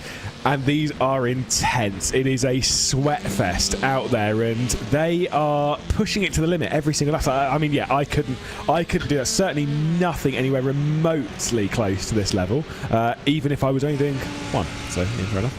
2 hours done, 40 minutes to go. Will become 39 now. So it is this final portion of the race, and I think everyone has finished in pit lane. I don't think there is anyone that we expect to make a return trip other than potentially the 188 of Ollie Steinbraten, who's sharing the car with Martin van Lozenoord. No, I think they might be done. They did pit at the first. They pitted very, very early on because Van Lozenoord had to get out. So I think they're good to go. So they pit 12 laps ago because of the drive time. Yeah. And obviously he needs to get Steinbraten into the car, who doesn't seem to have quite the pace of Martin van Lozenoord right now. Last lap time was a 31.6. That's 3 seconds slower than Kieran Harrison. No, I'm reading the wrong person. Never mind. It is confusing. I will do a 180 on that one. Thank you. Yeah, no, I know what you're trying to do. Let's head down back to pit lane for a second, because let's check in with this top 3 in touring car. And Ewan O'Leary, you've been bouncing between the RHG camps and SimRC with the Hyundai 176, trying to make sure these 2 Hondas aren't able to catch with 38 minutes to play and an 18-second gap to spare. Yeah, not so long ago there were discussions about how they might fight this out towards the end of the race down at SimRC, but as soon as those top 3 came in touring car just 1 lap ago, Kieran Harrison came out with, as you can see now, nearly 18 seconds worth of a lead, and so Corentin Quinez, his teammate, told him to take it easy. Obviously this is all relative terms.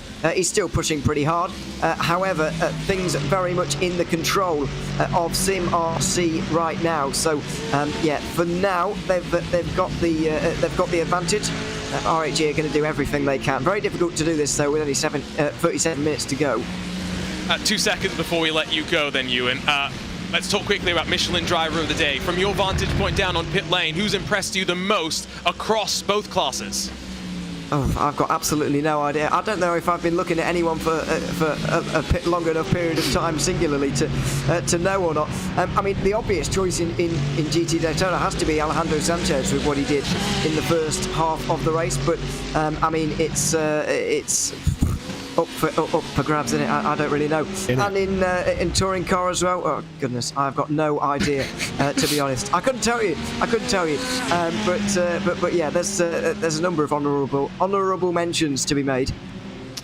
Ewan O'Leary has been adding so much to this broadcast along with Lorenzo Bonda. So excited we've been able to do this pit reporter concept for the very first time on RaceBot, and at least in my slightly biased opinion, it has worked fantastically. So here's the way that it cycled out for Team 75. Short pit stop in the first cycle of the race got them second on the road, but it's now translated to 11th as they've just been passed by Aaron Vasquez, a late replacement Joker driver for that Monaco Esports 88, because someone you're very familiar with, Lewis, Alex Dunn, unfortunately, had to pull out of this round 1. He will be back in the car, hopefully, for the rest of the season. Yeah, British Formula 4 champion. So excited to see him in this championship. But yeah, been a bit busy this weekend. He's not been in our car. When I saw that he wasn't doing it, I was like, is he coming along to it? Is he going to be at Donington? He's in Italy, isn't he? Yeah, I was like, no, he's not. He's not going to be at Donington. But no, obviously, it's such a talented driver, Sim, and in real, obviously, just wrapping up the British Formula 4 championship. By the way, he wrapped it up so early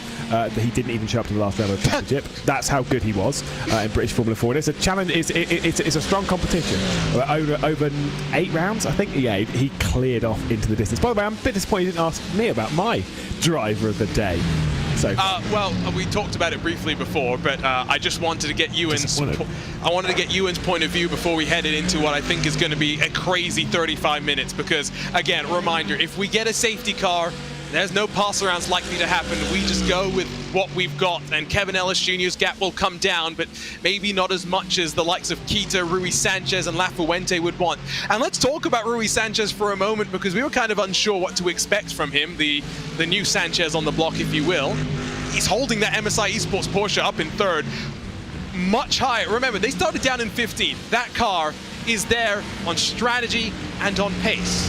I've got to say, yeah, doing an absolutely spot-on job. The real question is, when do we get Alejandro Sanchez versus Alejandro Rui Sanchez?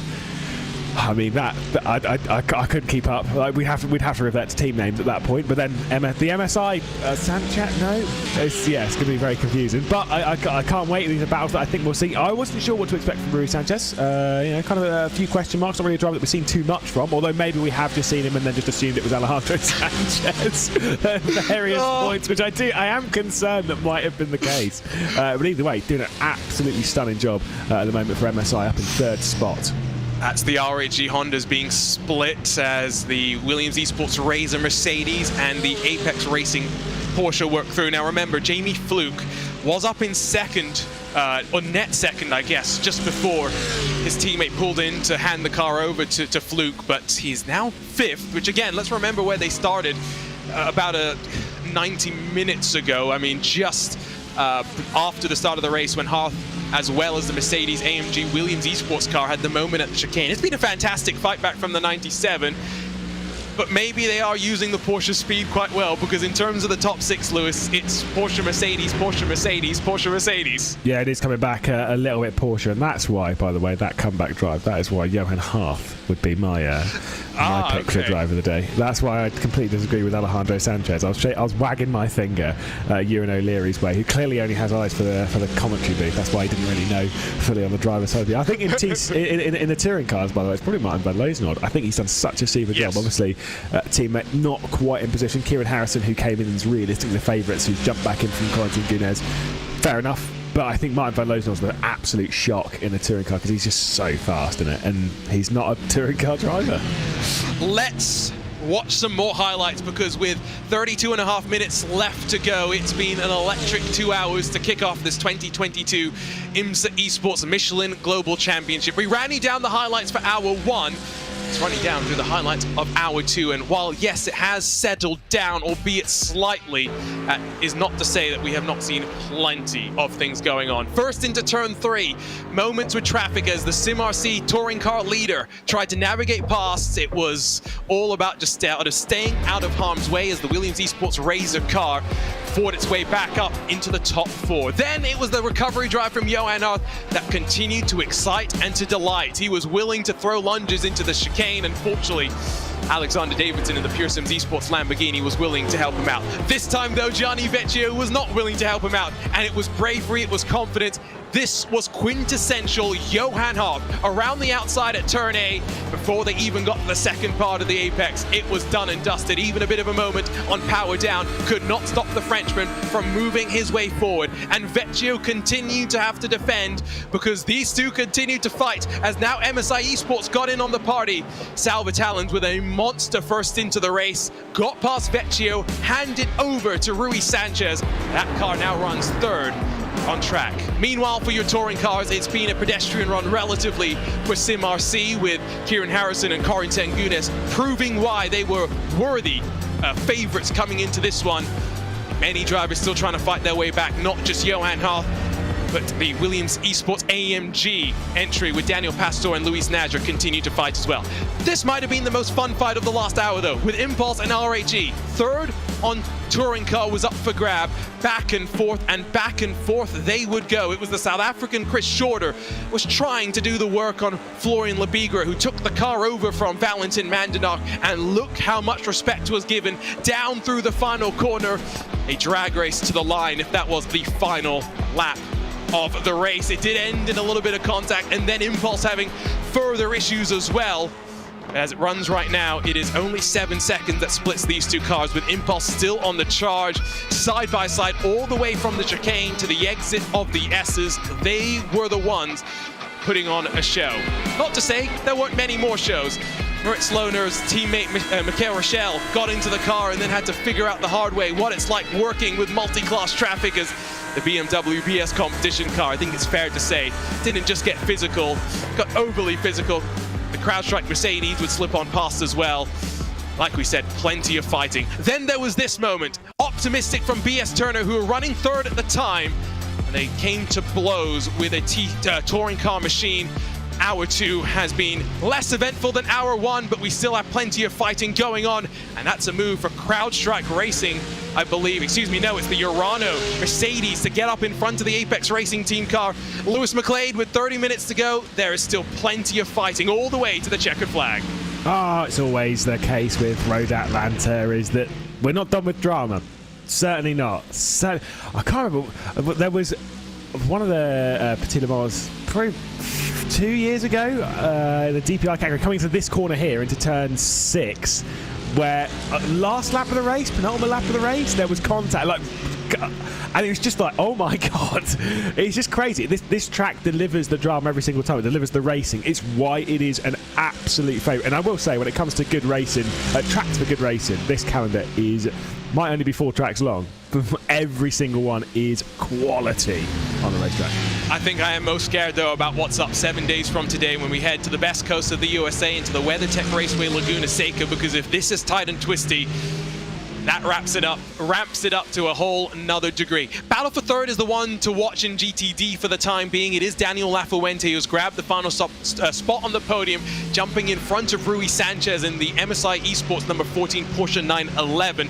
Closing as well, the likes of Vlad Kimichev for Urano's Data Groups 91. And of course, Jamie Fluke and Koba, Thomas Tattler, and even Phil Dinez for BS Turner all in the mix. We could have a 7-car fight for third.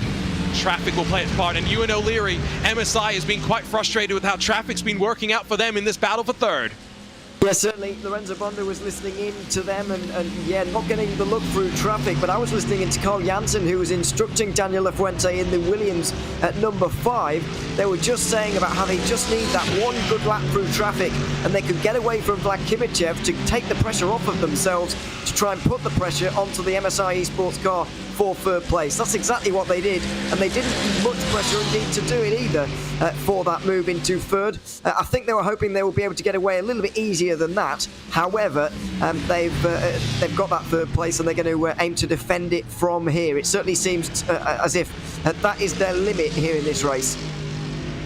A bit further back, Phil Dinez has gotten past Jamie Fluke, who's had a big moment. Not exactly sure what's happened to him, but that second Apex Racing team car after the miraculous drive by Johan Harth that now sits, as you see on screen, behind the Ferrari, behind the BMW as well. We don't talk about them much, but when we do, all we're doing is singing their praises.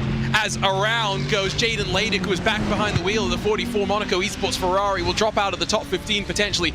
But let's go to your race leaders for a moment, Lewis, because 28 seconds. It's not even close. And Kevin Ellis Jr. has done all he needs to do, which is hit a rhythm, maintain a tempo, and not put this car off the track. Yeah, I mean, he's experienced enough that probably wouldn't have panicked too much, but it was the first 2 or 3 laps, potentially, where it's kind of like, right, these are the nervy ones. Get the 2 or 3 laps out, even if you have to lose a second lap just to get into the rhythm without taking any risks. Do those first 2 or 3 laps and then get into the rhythm. And Road Atlanta is a proper rhythm-based track. You know, it's not like someone like Monza where you just straight chicane, straight, boring. Sorry, I've just insulted Italian people now. Yeah, you're never getting hired by an Italian again. Here goes Dinez, the American from Monterey, to the inside. Thomas Tattler said he's had no experience in this car, had to buy it for the series. Maybe it's showing because Dinez, who has multiple wins in this car, will sweep around the outside, and as much as Tattler wants to defend, the inside's actually giving him a little bit more momentum. He'll be alongside and in front into turn 1. Jamie Fluke with a great view of the fun. Yeah, you can see a little bit of almost like a shake of the head, it seemed there, from Jamie Fluke, who I did interview after the British Formula 4 Esports competition on Championship on Friday evening. And obviously my first question to him after doing have quite a good round, I was like, where are the track maps? Where's my track Where are the track maps? And do you know what he said? We'll work something out.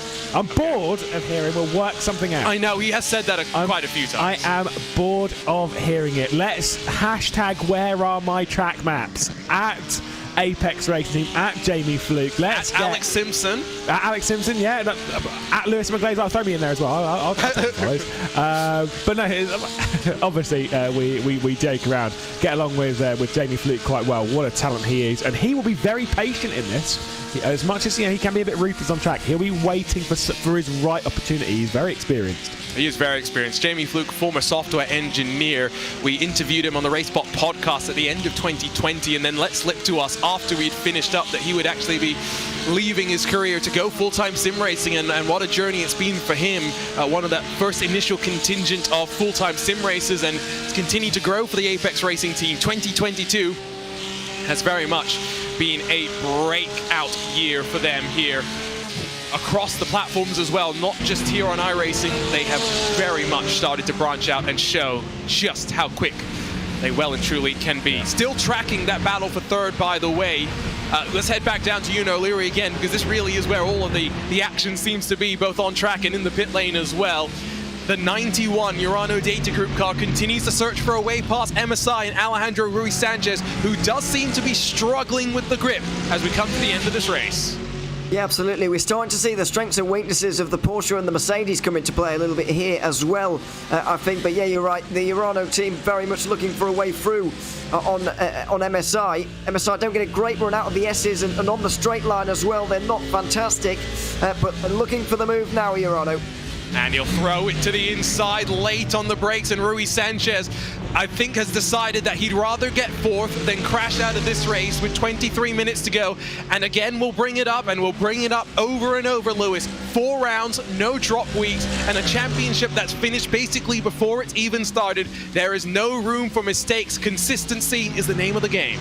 Yeah, if you've got it's such a hard thing to tell yourself, but in a race like this, if you've got an opportunity for fifth, take it. Don't risk it and try and grab fourth. Don't risk it and try and desperately defend to hold on. Let the race happen naturally. Don't irritate anyone. In a short championship, trust me, if you irritate someone, that will come back to bite you. Surely the championship finale, as much as we don't talk about it with sim racing, it's a glorified popularity contest. You know, I've seen it time and time again where people have made mistakes because they've irritated someone. I could speak to this to myself. We were talking about iRating inflation. I forget when we were talking about this, but you know, with the last couple of years, an influx of drivers, just in general, iRatings have trended upwards. And I was halfway decent when I used to race. I'm not saying I was quick, but you know, I've competed in a top split special event. I've done my SEOs, I got my podiums. I'm not terrible. And I still remember one race I was streaming on Twitch. I was in the LMP2 class, and we had LMP1s and the GT-LM cars, you know, on either side. And it was at Barcelona. And that final sector at Barcelona is just the worst when you've got 3 classes of traffic. And I distinctly remember Paddy Wolf, I think at the time it was Pure Racing Team, not Team Redline, did something that just wound me up. And so on my stream... You killed him. No, I wish I had done that, because that might have been less embarrassing than this. Oh, no. A stream of expletives, words that definitely cannot be repeated anywhere on the face of the earth. And I basically said, if he does that again, I will kill him. I then got a message midway through the race from Paddy with a smiley face saying, why haven't I been killed yet? Yeah. Yeah, no, I mean, the only time... I'm normally on track. I'm normally a clean good boy. I don't normally get in too much trouble with race control, because see what's happened with Aspar. Whoa, it's going to be a big... I'm actually scared looking at it. You're going way too fast for the damaged car, mate. I'm more worried about this now. Oh, we'll be okay. We'll just about be okay, but I think that is definitely a car that is going to need to retire. And I still don't know how we've done this, but with 20 minutes to go, Lewis, I knock on wood, we have not actually had a single incident which justified the safety car, although this was close. This was pretty close. Oh, I don't like the reverse gear being used there. I'd say that. I get it. 100% get it. But wow. Unfortunately, a very embarrassing moment there for the Aspar team, but you can see that car is crabbing like crazy. Yes, no, that needs to go to the crab rave is what it needs to do. Let's head back down to pit lane if we can, because with Kimichev in front of Ruiz Sanchez, Ewan O'Leary, I'm hearing there was potentially monetary incentive for that Mercedes to get the move done. Yeah, it's good to see that. Very good spirits actually at Urano at the moment, and I suppose they would be with one of their cars in second place and another fighting for a podium, because let's not forget it would be a double podium if Kimachev can just get up to that Williams Esports car and get through. He certainly believes that he can, but the pressure from MSI right now is not going to be helping him out particularly right now. The gap is 1.7 seconds between the two of them. Last lap time he was just 1/10 of a second quicker. The gap is coming down. 20 minutes to go in this inaugural round of the 2022 Imsa Esports Michelin Global Championship powered by VCO. Both your class leaders, whether it's in GTD, whether it's in touring car, are in control of this phase of the race, but traffic is an inevitability and you have to just ride this one out. On board with Rui Sanchez, we can confirm that this is a different Alejandro Sanchez just by looking at him, Lewis. It does give it away. 10-2 when you look at it and think, that doesn't look like Alejandro Sanchez. You're like, yeah, because it's not the same dude. He's trying to fight his way back, looking for fourth position again.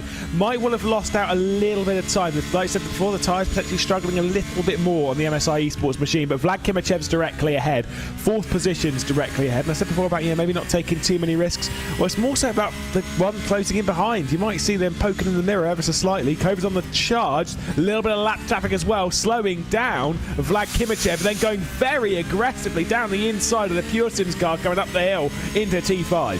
And we've said it before, it's not a passing opportunity, and MSI might have been given an opportunity to look for it, but maybe not seeking it with that much impetus for the time being.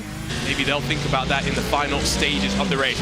Kevin Ellis Jr. with a 1:16.859 punches in yet another fastest lap of the race. I mean, it just sums up the domination, because 1:16.859, there is literally no other car that has dipped into the 1:16 so far this race.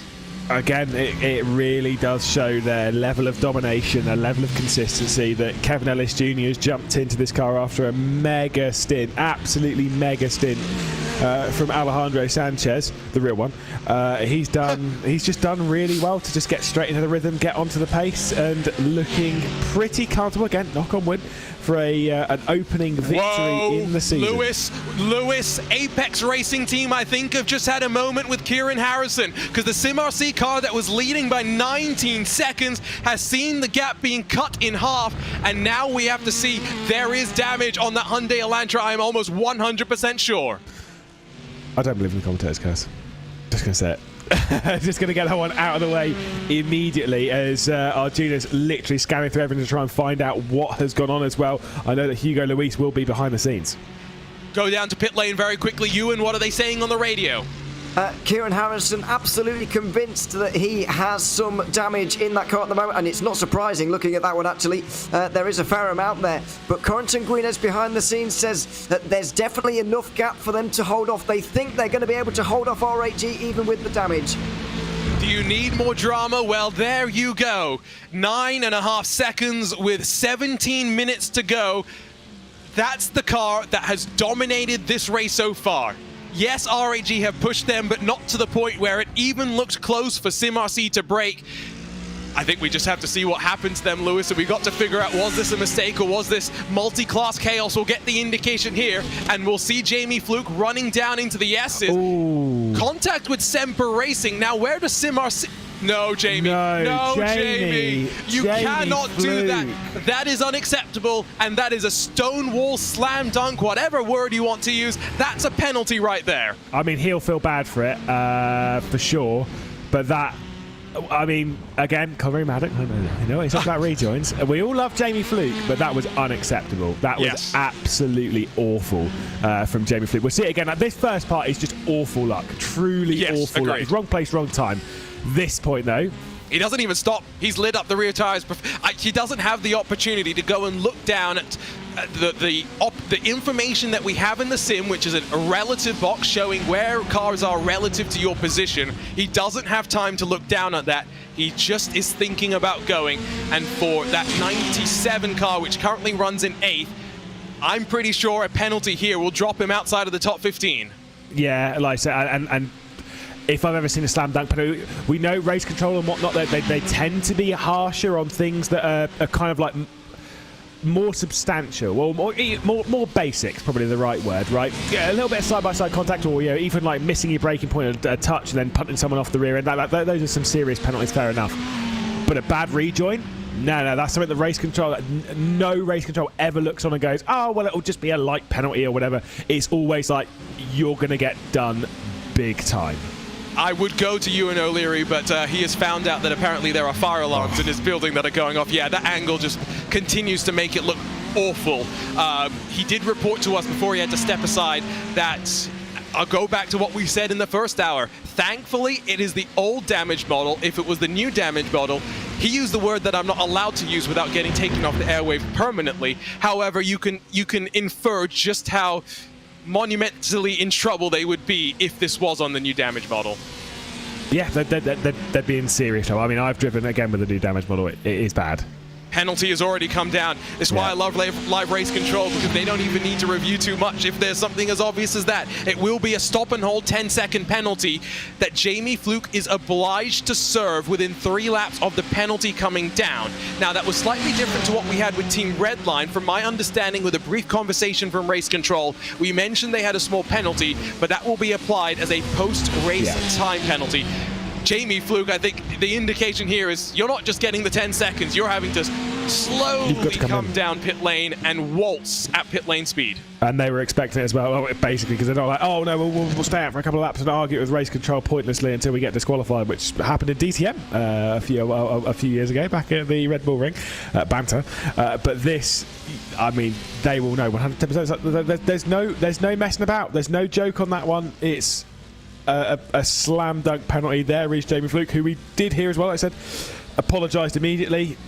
Apologies, not going to do anything there. It's going to be a long 10 seconds, and if you're watching Drive to Survive, it might have been about 10.5 minutes. But alas, we are underway after 10 seconds. Actually, 10 seconds of stationary, and like I said, dropping right down the order, but still going to score points. The important bit, points for every single position, drops down to 17th. Wow.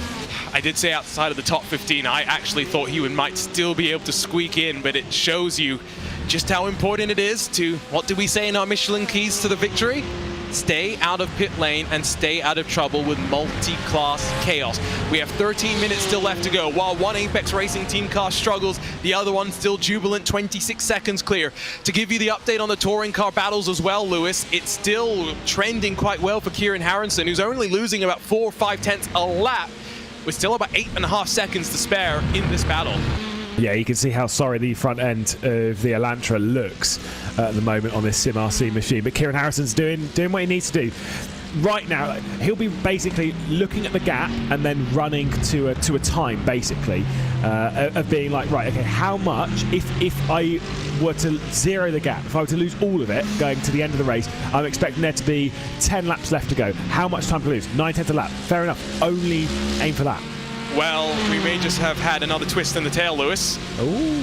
Unsafe rejoin for the 97. That was slam dunk. Apparently it's not over. Apparently the 176 is not out of the woods for their own potential unsafe rejoin. We didn't see their rejoin. We did not see that rejoin. So now we have to wait and see. So with 12 minutes to go, we want to get, of course, all of these race control decisions done during the race, but sometimes it's just not feasible. We will keep you guys updated as to the status of this one, but there's still more drama left to go with 11 minutes and 40 seconds to play.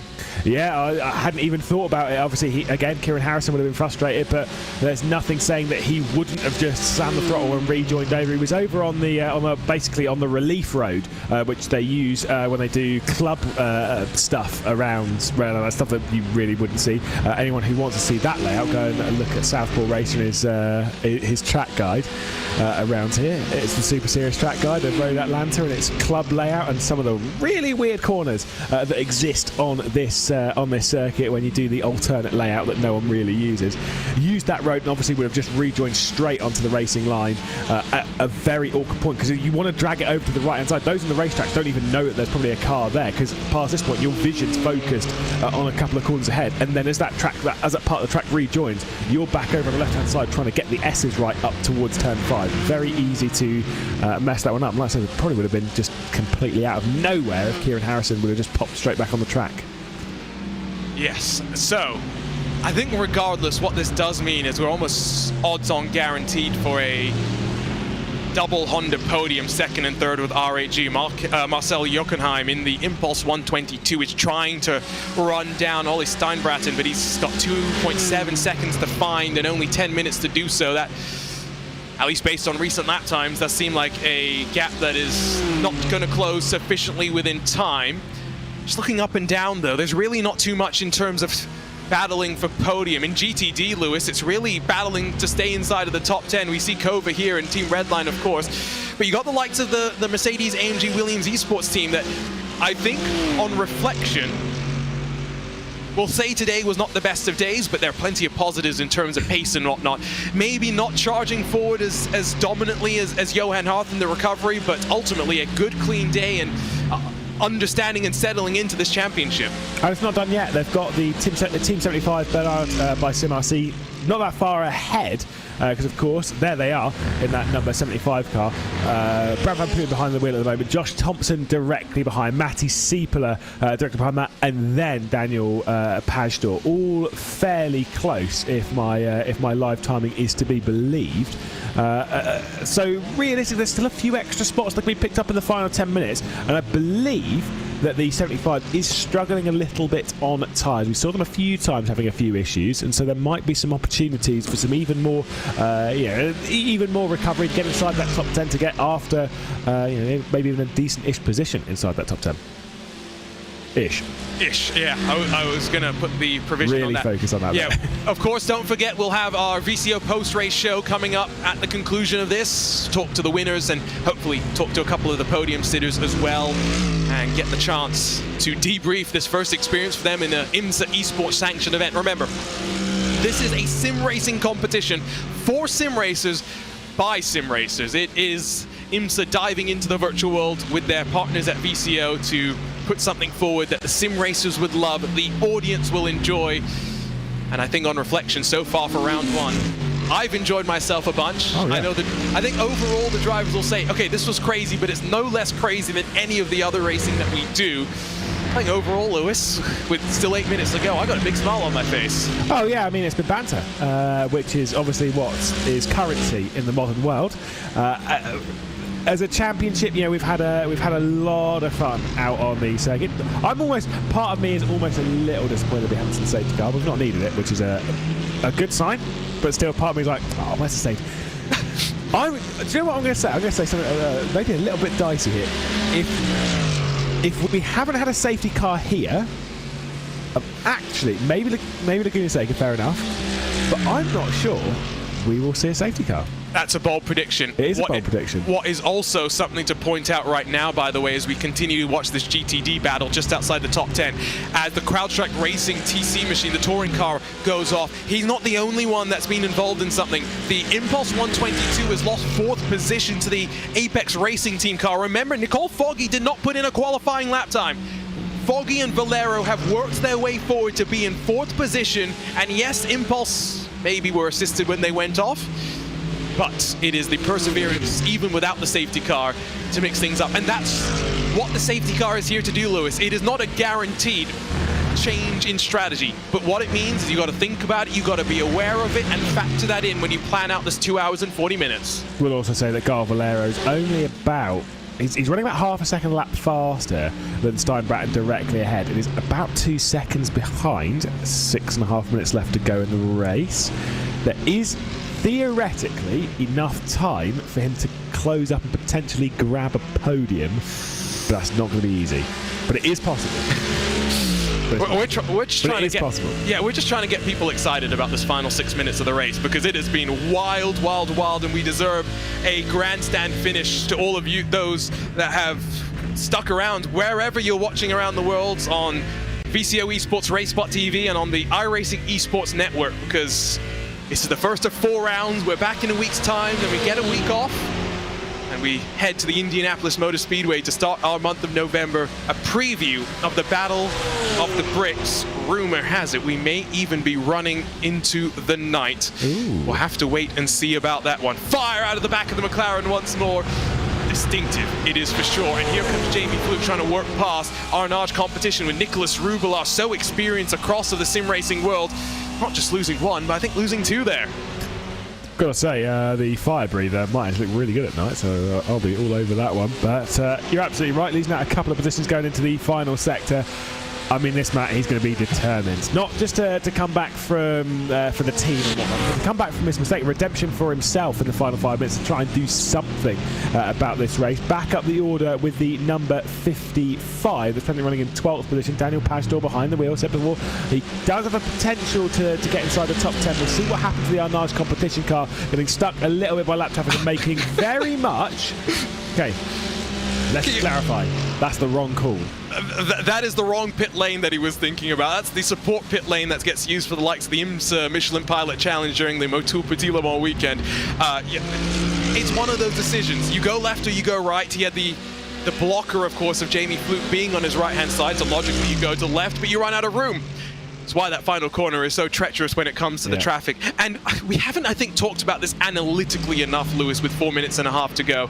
But it's going to be a big factor at Laguna, I think, more than it is here. Front-wheel drive cars just generate speed in a different way. As around the outside, the fire-breathing McLaren, Yannick Lapchin trying to steal away a spot from Jamie Fluke. Yeah, Yannick Lapchin and Jamie Fluke battling for 16th in this race. I would not have called that before we saw the green flag, but a super effort. Lapchin trying to get around the outside, like you said, in the fire breather. I agree. When we go to Laguna Seca is a tight circuit. It's tighter than here.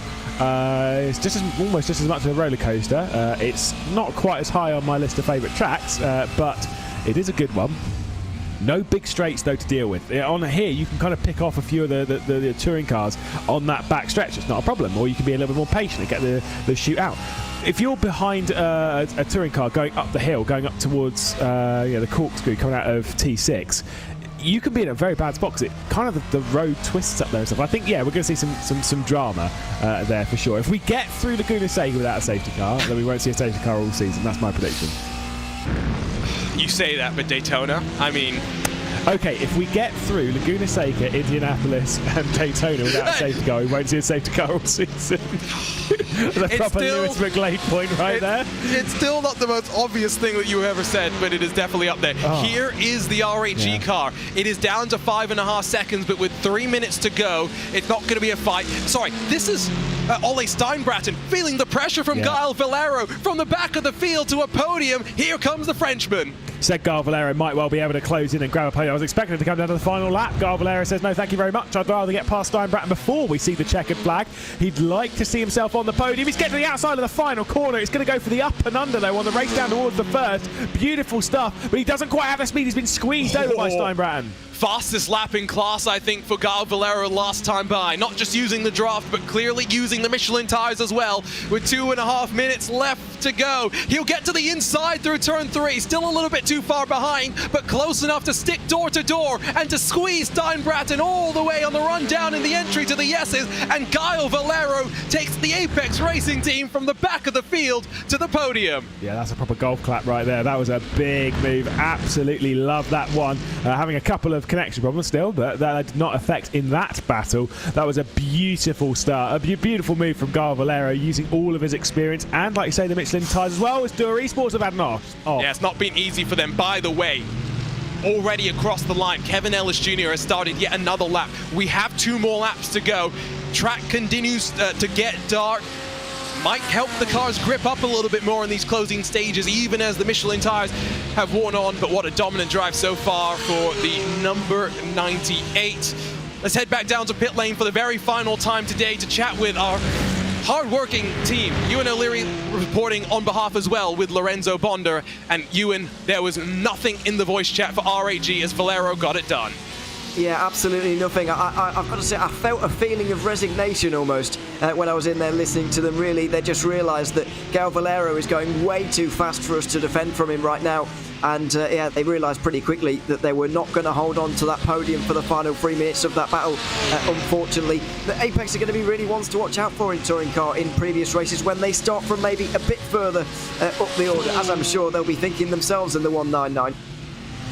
And of course, no George Simmons behind the wheel of the 199. He's working with Veloce as part of the McLaren Formula 1 Esports team. Of course, George, a employee at the McLaren Formula 1 team, but now translating that into a role with Esports as well. Around through the final corner, it is white flag in hand. It is one more lap for the Apex Racing team to run to sew up another weekend and another win here at the Michelin Raceway Road Atlanta. Been a brilliant drive so far from the 98. Just got to deal with another 1 minute and basically 16 seconds, although let's be real, from this point on it's only probably about a minute to deal with before you see that checkered flag. And they've nailed the last 159 of them. It's just that one final one. Sometimes it can catch you out, but let's be honest, the experience they've got within the Apex Racing team, it shouldn't do so.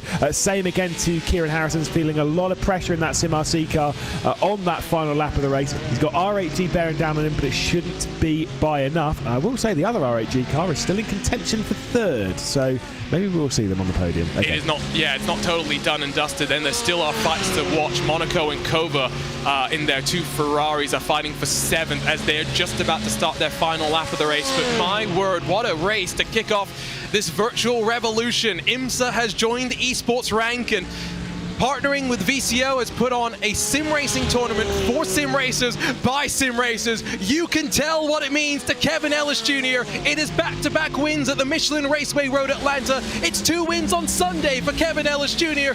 They take round 1 of the 2022 Imsa Esports Michelin Global Championship powered by VCO. A dominant display of pace, consistency, and pure brilliance. And while we wait for the touring car leader to come to the line, it's fair to say Sim RC had to fight for this one, and then had some adversity at the very end, but beaten and battered, it does not matter. Kieran Harrison and Corentin Guinez have proved why they are 2 of the touring car finest here on iRacing. Not the only broken car that I've seen ever cross a line as a race winner as well, so really adding to the ranks in the touring car. I mean, what a way to start the touring car. I mean, coming over the line to win with a totally battered car. Absolutely love it. Teammates have moved forces and now have bolstered the ranks of Sim RC. And it's another benchmark victory for the Bumblebees as Sim RC roars across the line and Harrison nurses the damage all the way home. Double podium for the Hyundai at the end of the day. It was a very interesting battle, Honda versus Hyundai, all the way to the very end. We watch as we see Gianni Vecchio and Josh Thompson lead Kova. Williams CrowdStrike across the line. I mean, Lewis, an utterly dramatic opening round. And let's not forget, this is a short championship. Not just 4 rounds, but in 6 weeks' time, we'll know the first champions in this Imsa Esports Michelin Global Championship. Short championship, it really, really is. It's a relentless championship, and that's why you got to make these ones stick. And boom, some big donuts already being dished out from the Apex Racing team. They're showing who's boss and slamming their teammate who did not have a joyful end to the race. Let's add that one to the mix. And whilst things were good for one Apex car, not so for the other, we'll see if they can remain the dominant force for the next few weeks. It shows the dual sides of motorsports and indeed of all sports. The joy of victory, the agony of defeat. For Jamie Fluke, yes, it's fair to say it was self-inflicted, the penalty that he got, but that 97 showed its speed, and Johan Harth, one of your contenders for the Michelin Driver of the Day. The race is in the book, so don't forget to let us know who you think should be nominated, as we will award one driver and one driver alone the title of Michelin Driver of the Day. My word, 122 laps later, somehow Lewis and myself, we still have our voices after this weekend,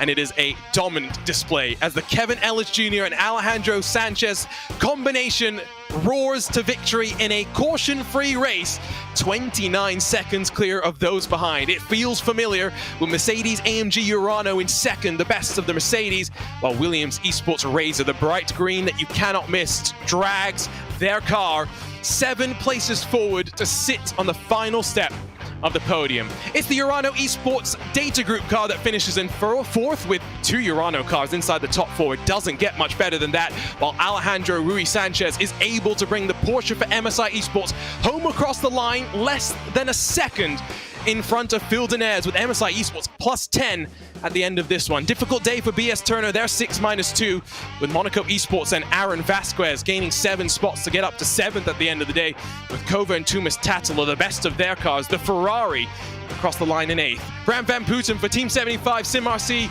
In 9th with Josh Thompson, the only of the finishing Redline machines. Matti Sipula for Kova in their BMW in front of the Mercedes-AMG Williams Esports 55, and Sam Michaels in the CrowdStrike Racing with SRC Movano number 4. Those the cars left on the lead lap, and after 2 hours and 40 minutes, the relentlessness of the pace saw so many drop behind. Pure Sims in their Lamborghini 14th with Monaco Esports and Jaden Laydick running up in the top 5 for times, but a couple of issues dropping them down the field. Jamie Fluke, the penalty season, finishing 16th in front of the Altus McLaren, in front of the BMW BS competition car that tangled with the other official BMW entry, the BMW Team Redline number 71, with Arnage Competition and Door Esports in their McLaren and Lamborghini, rounding out the top 20. Christophe Herbigno as the 99 hardpoint car carries over to the virtual world in collaboration with Delta Sport, finishes 21st, with Nathan Moore in the race clutch Ferrari in front of Carlos Fenelosa for Altus in their 43. 3 laps down, Maniti Racing, the true spirit of endurance racing, nursing that car all the way to the very end. And then some of our retirees, Mario Salafranca, tried to do what he can, but had a big issue that we saw, almost running into the CrowdStrike Mercedes. 25th for them. Brabham on their return to Imsa competition, 26th in front of the Michael Neumeyer-driven Bila Racing Euronics car with Carbon Simsports McLaren besting the Triton Simsport McLaren in the battle of the poles, but not a good day for either of them. Maximilian Benecke, the very first of our retirees after that tussle through turn 1. Then we go over to the touring cars, and it was the Bumblebee of Sim RC that was 4 seconds clear at the end of the day, but Florian Lebigra showing the Honda's got some pace, and RAG is here to win. Gaio Valero steals the final step on the podium away from Ollie Steinbraten in the very dying stages of this race, but RAG, another team with 2 cars inside the top 4, finish in front of Chris Schroeder and Marcel Jochenheim in the Impulse 122. Watch out for them. A couple of issues, but clear potential in their Hyundai. Koen Klopman in 6th, ran well throughout the course of the day with Carl Winkler and Pascal Six's first run in TCR, seeing them come across the line in 7th in front of Yaroslav Sabula for Semper Racing. Brandon Hawkin was expected to be one to watch, but CrowdStrike Racing struggling today with the chaos of the race in 9th with the official Honda Racing performance entry, completing the top 10 and 3 laps down, while our final 4 cars see Gergo Baldi, bit of a bowling ball, a pin in the ball there with Gergo Baldi 11th, Pearsons and 2 Full Send Racing cars round out the results. Lewis McLeod was a little bit disappointed that I read the results. It took so long, but Lewis, so many stories to reflect on as we complete these 122 laps. I thought you were commentating on the race again.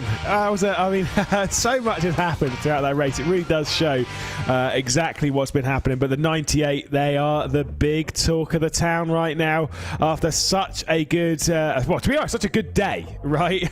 when you take a couple of wins over a day in high-level competition. Yeah, you're gonna be feeling good. You're gonna be feeling very happy going into the week to come. But for Alejandro Sanchez, for Kevin Ellis Jr., a victory here and a dominant victory as well. I will point out these are unofficial race results. Correct. We know of at least one penalty that is going to be applied post-race, and there are still infringements that drivers may have done before the end of this race, including doing a full cooldown lap, which you are required to do. Head over to VCO Esports. Don't forget, on all your social medias to vote for the Michelin driver of the day. It's Alejandro Sanchez versus Martin van Lozenoord versus Johan Hart. You tell us who impressed you the most. Let's go ahead and do some interviews now. And I tell you what, Lewis, I'm going to leave you with the dominant duo of Alejandro Sanchez and Kevin Ellis Jr. Yeah, we'll drag him in and have a quick chat. We'll start with Kevin Ellis Jr. because, of course, you finished the race in that car. You got handed the car over in a pretty decent spot. Let's go with that. Pretty stressful out there. Did it take you a little while to get into the rhythm in such a crazy style of race? Yeah, Alejandro done a mega job as he did a week ago or whenever it was when we done Petit Le Mans.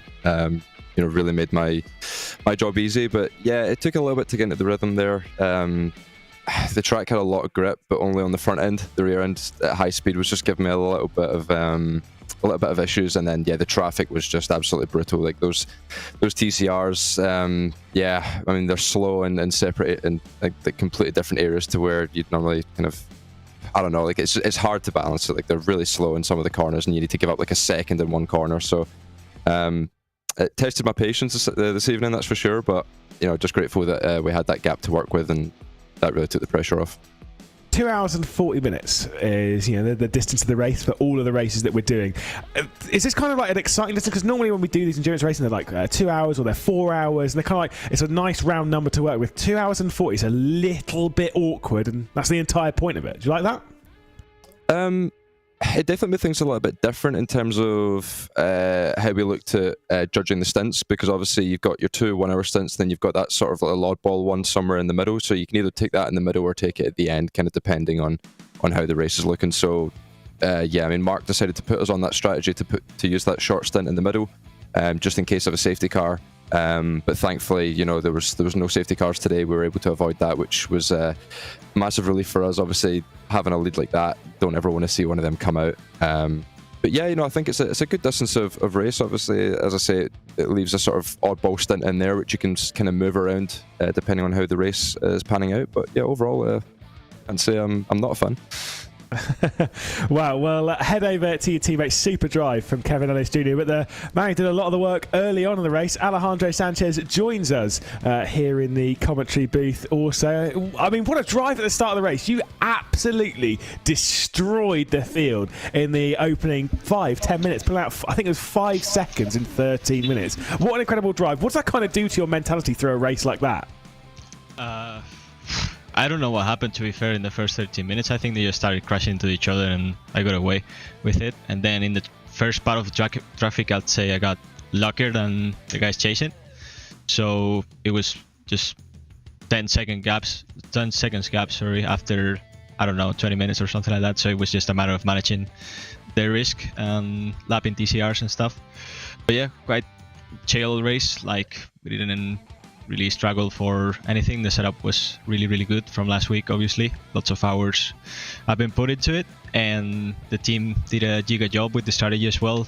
We had Mark on the strategy, giving us the pointers and calling out what to do at each time. So it was just focusing on the driving and not getting ourselves killed by a TCR or not killing a TCR, for that matter. Now, with a lot of motorsport related, whether it's manufacturers or in this case, of course, series backing sim racing series, what's it kind of like to race in a championship? With Imsa as the name, as the brand, being kind of racing under that with all this official sponsorship and stuff. Does that add the pressure? Do you kind of enjoy racing in such a high-profile series? Yeah, it's the only kind of series I enjoy racing nowadays. High profile, high risk, high reward, and yeah, that's why we are professionals, because we like doing this kind of races. And yeah, I quite enjoy the format, 2 hour 40-minute format. It opens up strategies quite a bit, and I'm a big fan as well of multi-class. I've been racing in other championships where there is multi-class and touring cars are involved plenty of times. So I had quite a bit of experience in that regard. I know where to take risks and where to keep it safe. So it played a big part in our win today, I'd say. Well, to Kevin Ellis Jr., to Alejandro Sanchez, enjoy your evenings. I'm sure it's going to be a good one after a very long day indeed. What a drive from the pair of you. Super stuff. Yeah, quite a long day first, so now it's time to enjoy the rest of it. Well, we'll head back to our junior. Like you say, great to catch up with our drivers, but wow, what a drive they had. That absolutely superb. It was fantastic, and I think you're right. It was the opening salvo, right? The 5-second gap that set the tone and set the rhythm for the race. But now, while Apex cruised to the line, it wasn't as easy back in the touring car class, especially with the damage that SimRC and that 176 Hyundai Elantra had to deal with. Let's chat first with Kieran Harrison, who brought it across the line. And Kieran, what was going through your head when you got the damage and when you saw just how impacted the car was?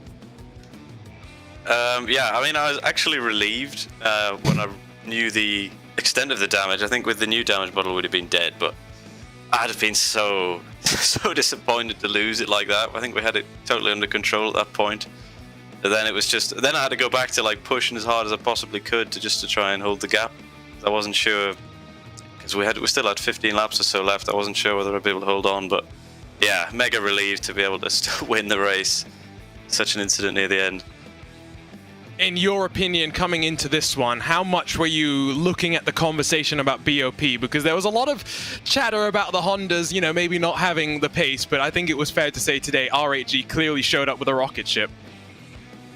Yeah, I mean, we kind of thought the Honda was okay anyway. I mean, Ross was racing us week in, week out fast in the Honda as well, so we knew that in the right hands it can be quick. I was a little bit worried near the start of the race with the pace of R8G because I just couldn't get away.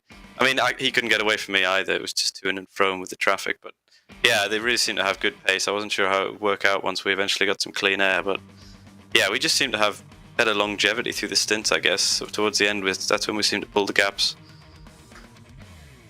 Let's head over to Corentin then. From your perspective, new championship Corentin, but a familiar teammate and somewhat of a familiar car as well. How do you judge yourself heading out of this first round of 4? Not too bad, I think. Like I had to go from the Civic to this car today, so it wasn't very easy. But yeah, I think Kieran has done such a strong job at the start of the race. So yeah, then I had the gap to just manage the race. The setup was perfect, the strat was perfect. So yeah, he made just the race easier. Sure. As you look forward to the rest of the season then, a week away from heading over to the WeatherTech Raceway Laguna Seca, then a trip to Indianapolis and Daytona in November. What are you most worried about now that you've experienced this GTD and touring car multi-class chaos? Yeah, I think traffic, it's mainly the traffic for sure. The pace looks fine, so I'm not worried about the pace, but yeah, traffic will be the main key. Like during the one-on-one interview, I said that traffic was the key. And we see that today, so yeah, we're gonna just have to stay clean in the traffic, not take too many risks, and we should be fine then, I guess. SimRC showing the spirit of endurance racing damage, but it didn't hinder them from getting the victory here in round 1 of the 2022 Imsa Esports Michelin Global Championship powered by VCO. And unfortunately, we're not joined by any more drivers, so that's going to conclude the interview portion of our VCO post-race show. But Lewis, we can start to look forward to 7 days from today, slightly earlier because there's this thing called the US Grand Prix that's also next Sunday. But we go racing. From the best coast of the USA, we head to the tight and twisty Laguna Seca. Yeah, thankfully I don't have to race straight back to wherever I'm staying for that one, so that's okay. I can actually sit down and prepare, get myself ready for what is going to be an absolutely crazy race. Road Atlanta is a brilliant track, but Laguna Seca delivers on drama. It's absolutely ridiculous. Sure, the corkscrew is one of the most famous corners in all of the world, but the tight, twisty nature, the kind of the lack of runoff, and how easy it is to open the steering when you're racing with someone. It's going to be a dicey affair out there, I'm sure. And Roman Grosjean has showed us that you can make passes at the corkscrew if you really are willing to make it happen. Here's a look at up above at the dry lake bed that has been converted into what is now a staple of video game folklore. October 23rd. It won't be at 2 p.m. Eastern. I think we move it up 2 hours, so it is at noon Eastern, but again, follow on social media, vote for Michelin Driver of the Day. Lewis, before we say goodbye, let's quickly talk about that. Van Lozenoord versus the Apex duo of Sanchez and Harth. Is there any question in your mind who should win the Driver of the Day for round number 1? For me, it's Harth. For me, it is Harth. It's the recovery drive that Harth had. This is not to try and skim it, because of course Alejandro Sanchez, I mean, that opening stint was absolutely incredible. Kevin Hayes Jr. also doing an incredible job to jump in with that. But normally when we think of the driver, sometimes you want to look a little bit more left field. Who's actually had a hard task in the race? Johan Harth was dealt a pretty tricky deck and dealt with it brilliantly and got after it and really impressed us. Well, unfortunately, all good things must come to an end, and that includes this first round of the Virtual Revolution. The 2022 Imsa Esports Michelin Global Championship is here. And for 2 hours and 40 minutes, we tangoed at Brazelton, Georgia, at the home of the Motul Petit Le Mans. If you had asked Dr. Don Panos what he thought he'd bring to the Michelin Raceway Road Atlanta all those years ago, little did he know that Imsa would kick off its virtual era here at this very track. It is sim racing for sim racers by sim racers. It is the Imsa Esports Michelin Global Championship presented by VCO. On behalf of the entire team at VCO, on the entire team at iRacing, for Hugo Luis, Lorenzo Bonder, Ewan O'Leary, and Lewis McLeod, alongside myself, Arjuna Kankipati, thank you so much for joining us for the first of 4 rounds. We'll see you in 7 days' time from the WeatherTech Raceway Laguna Seca. But once again, it's the Apex Racing team and SimRC on top here to open up the 2022 Imsa Esports Michelin Global Championship presented by VCO.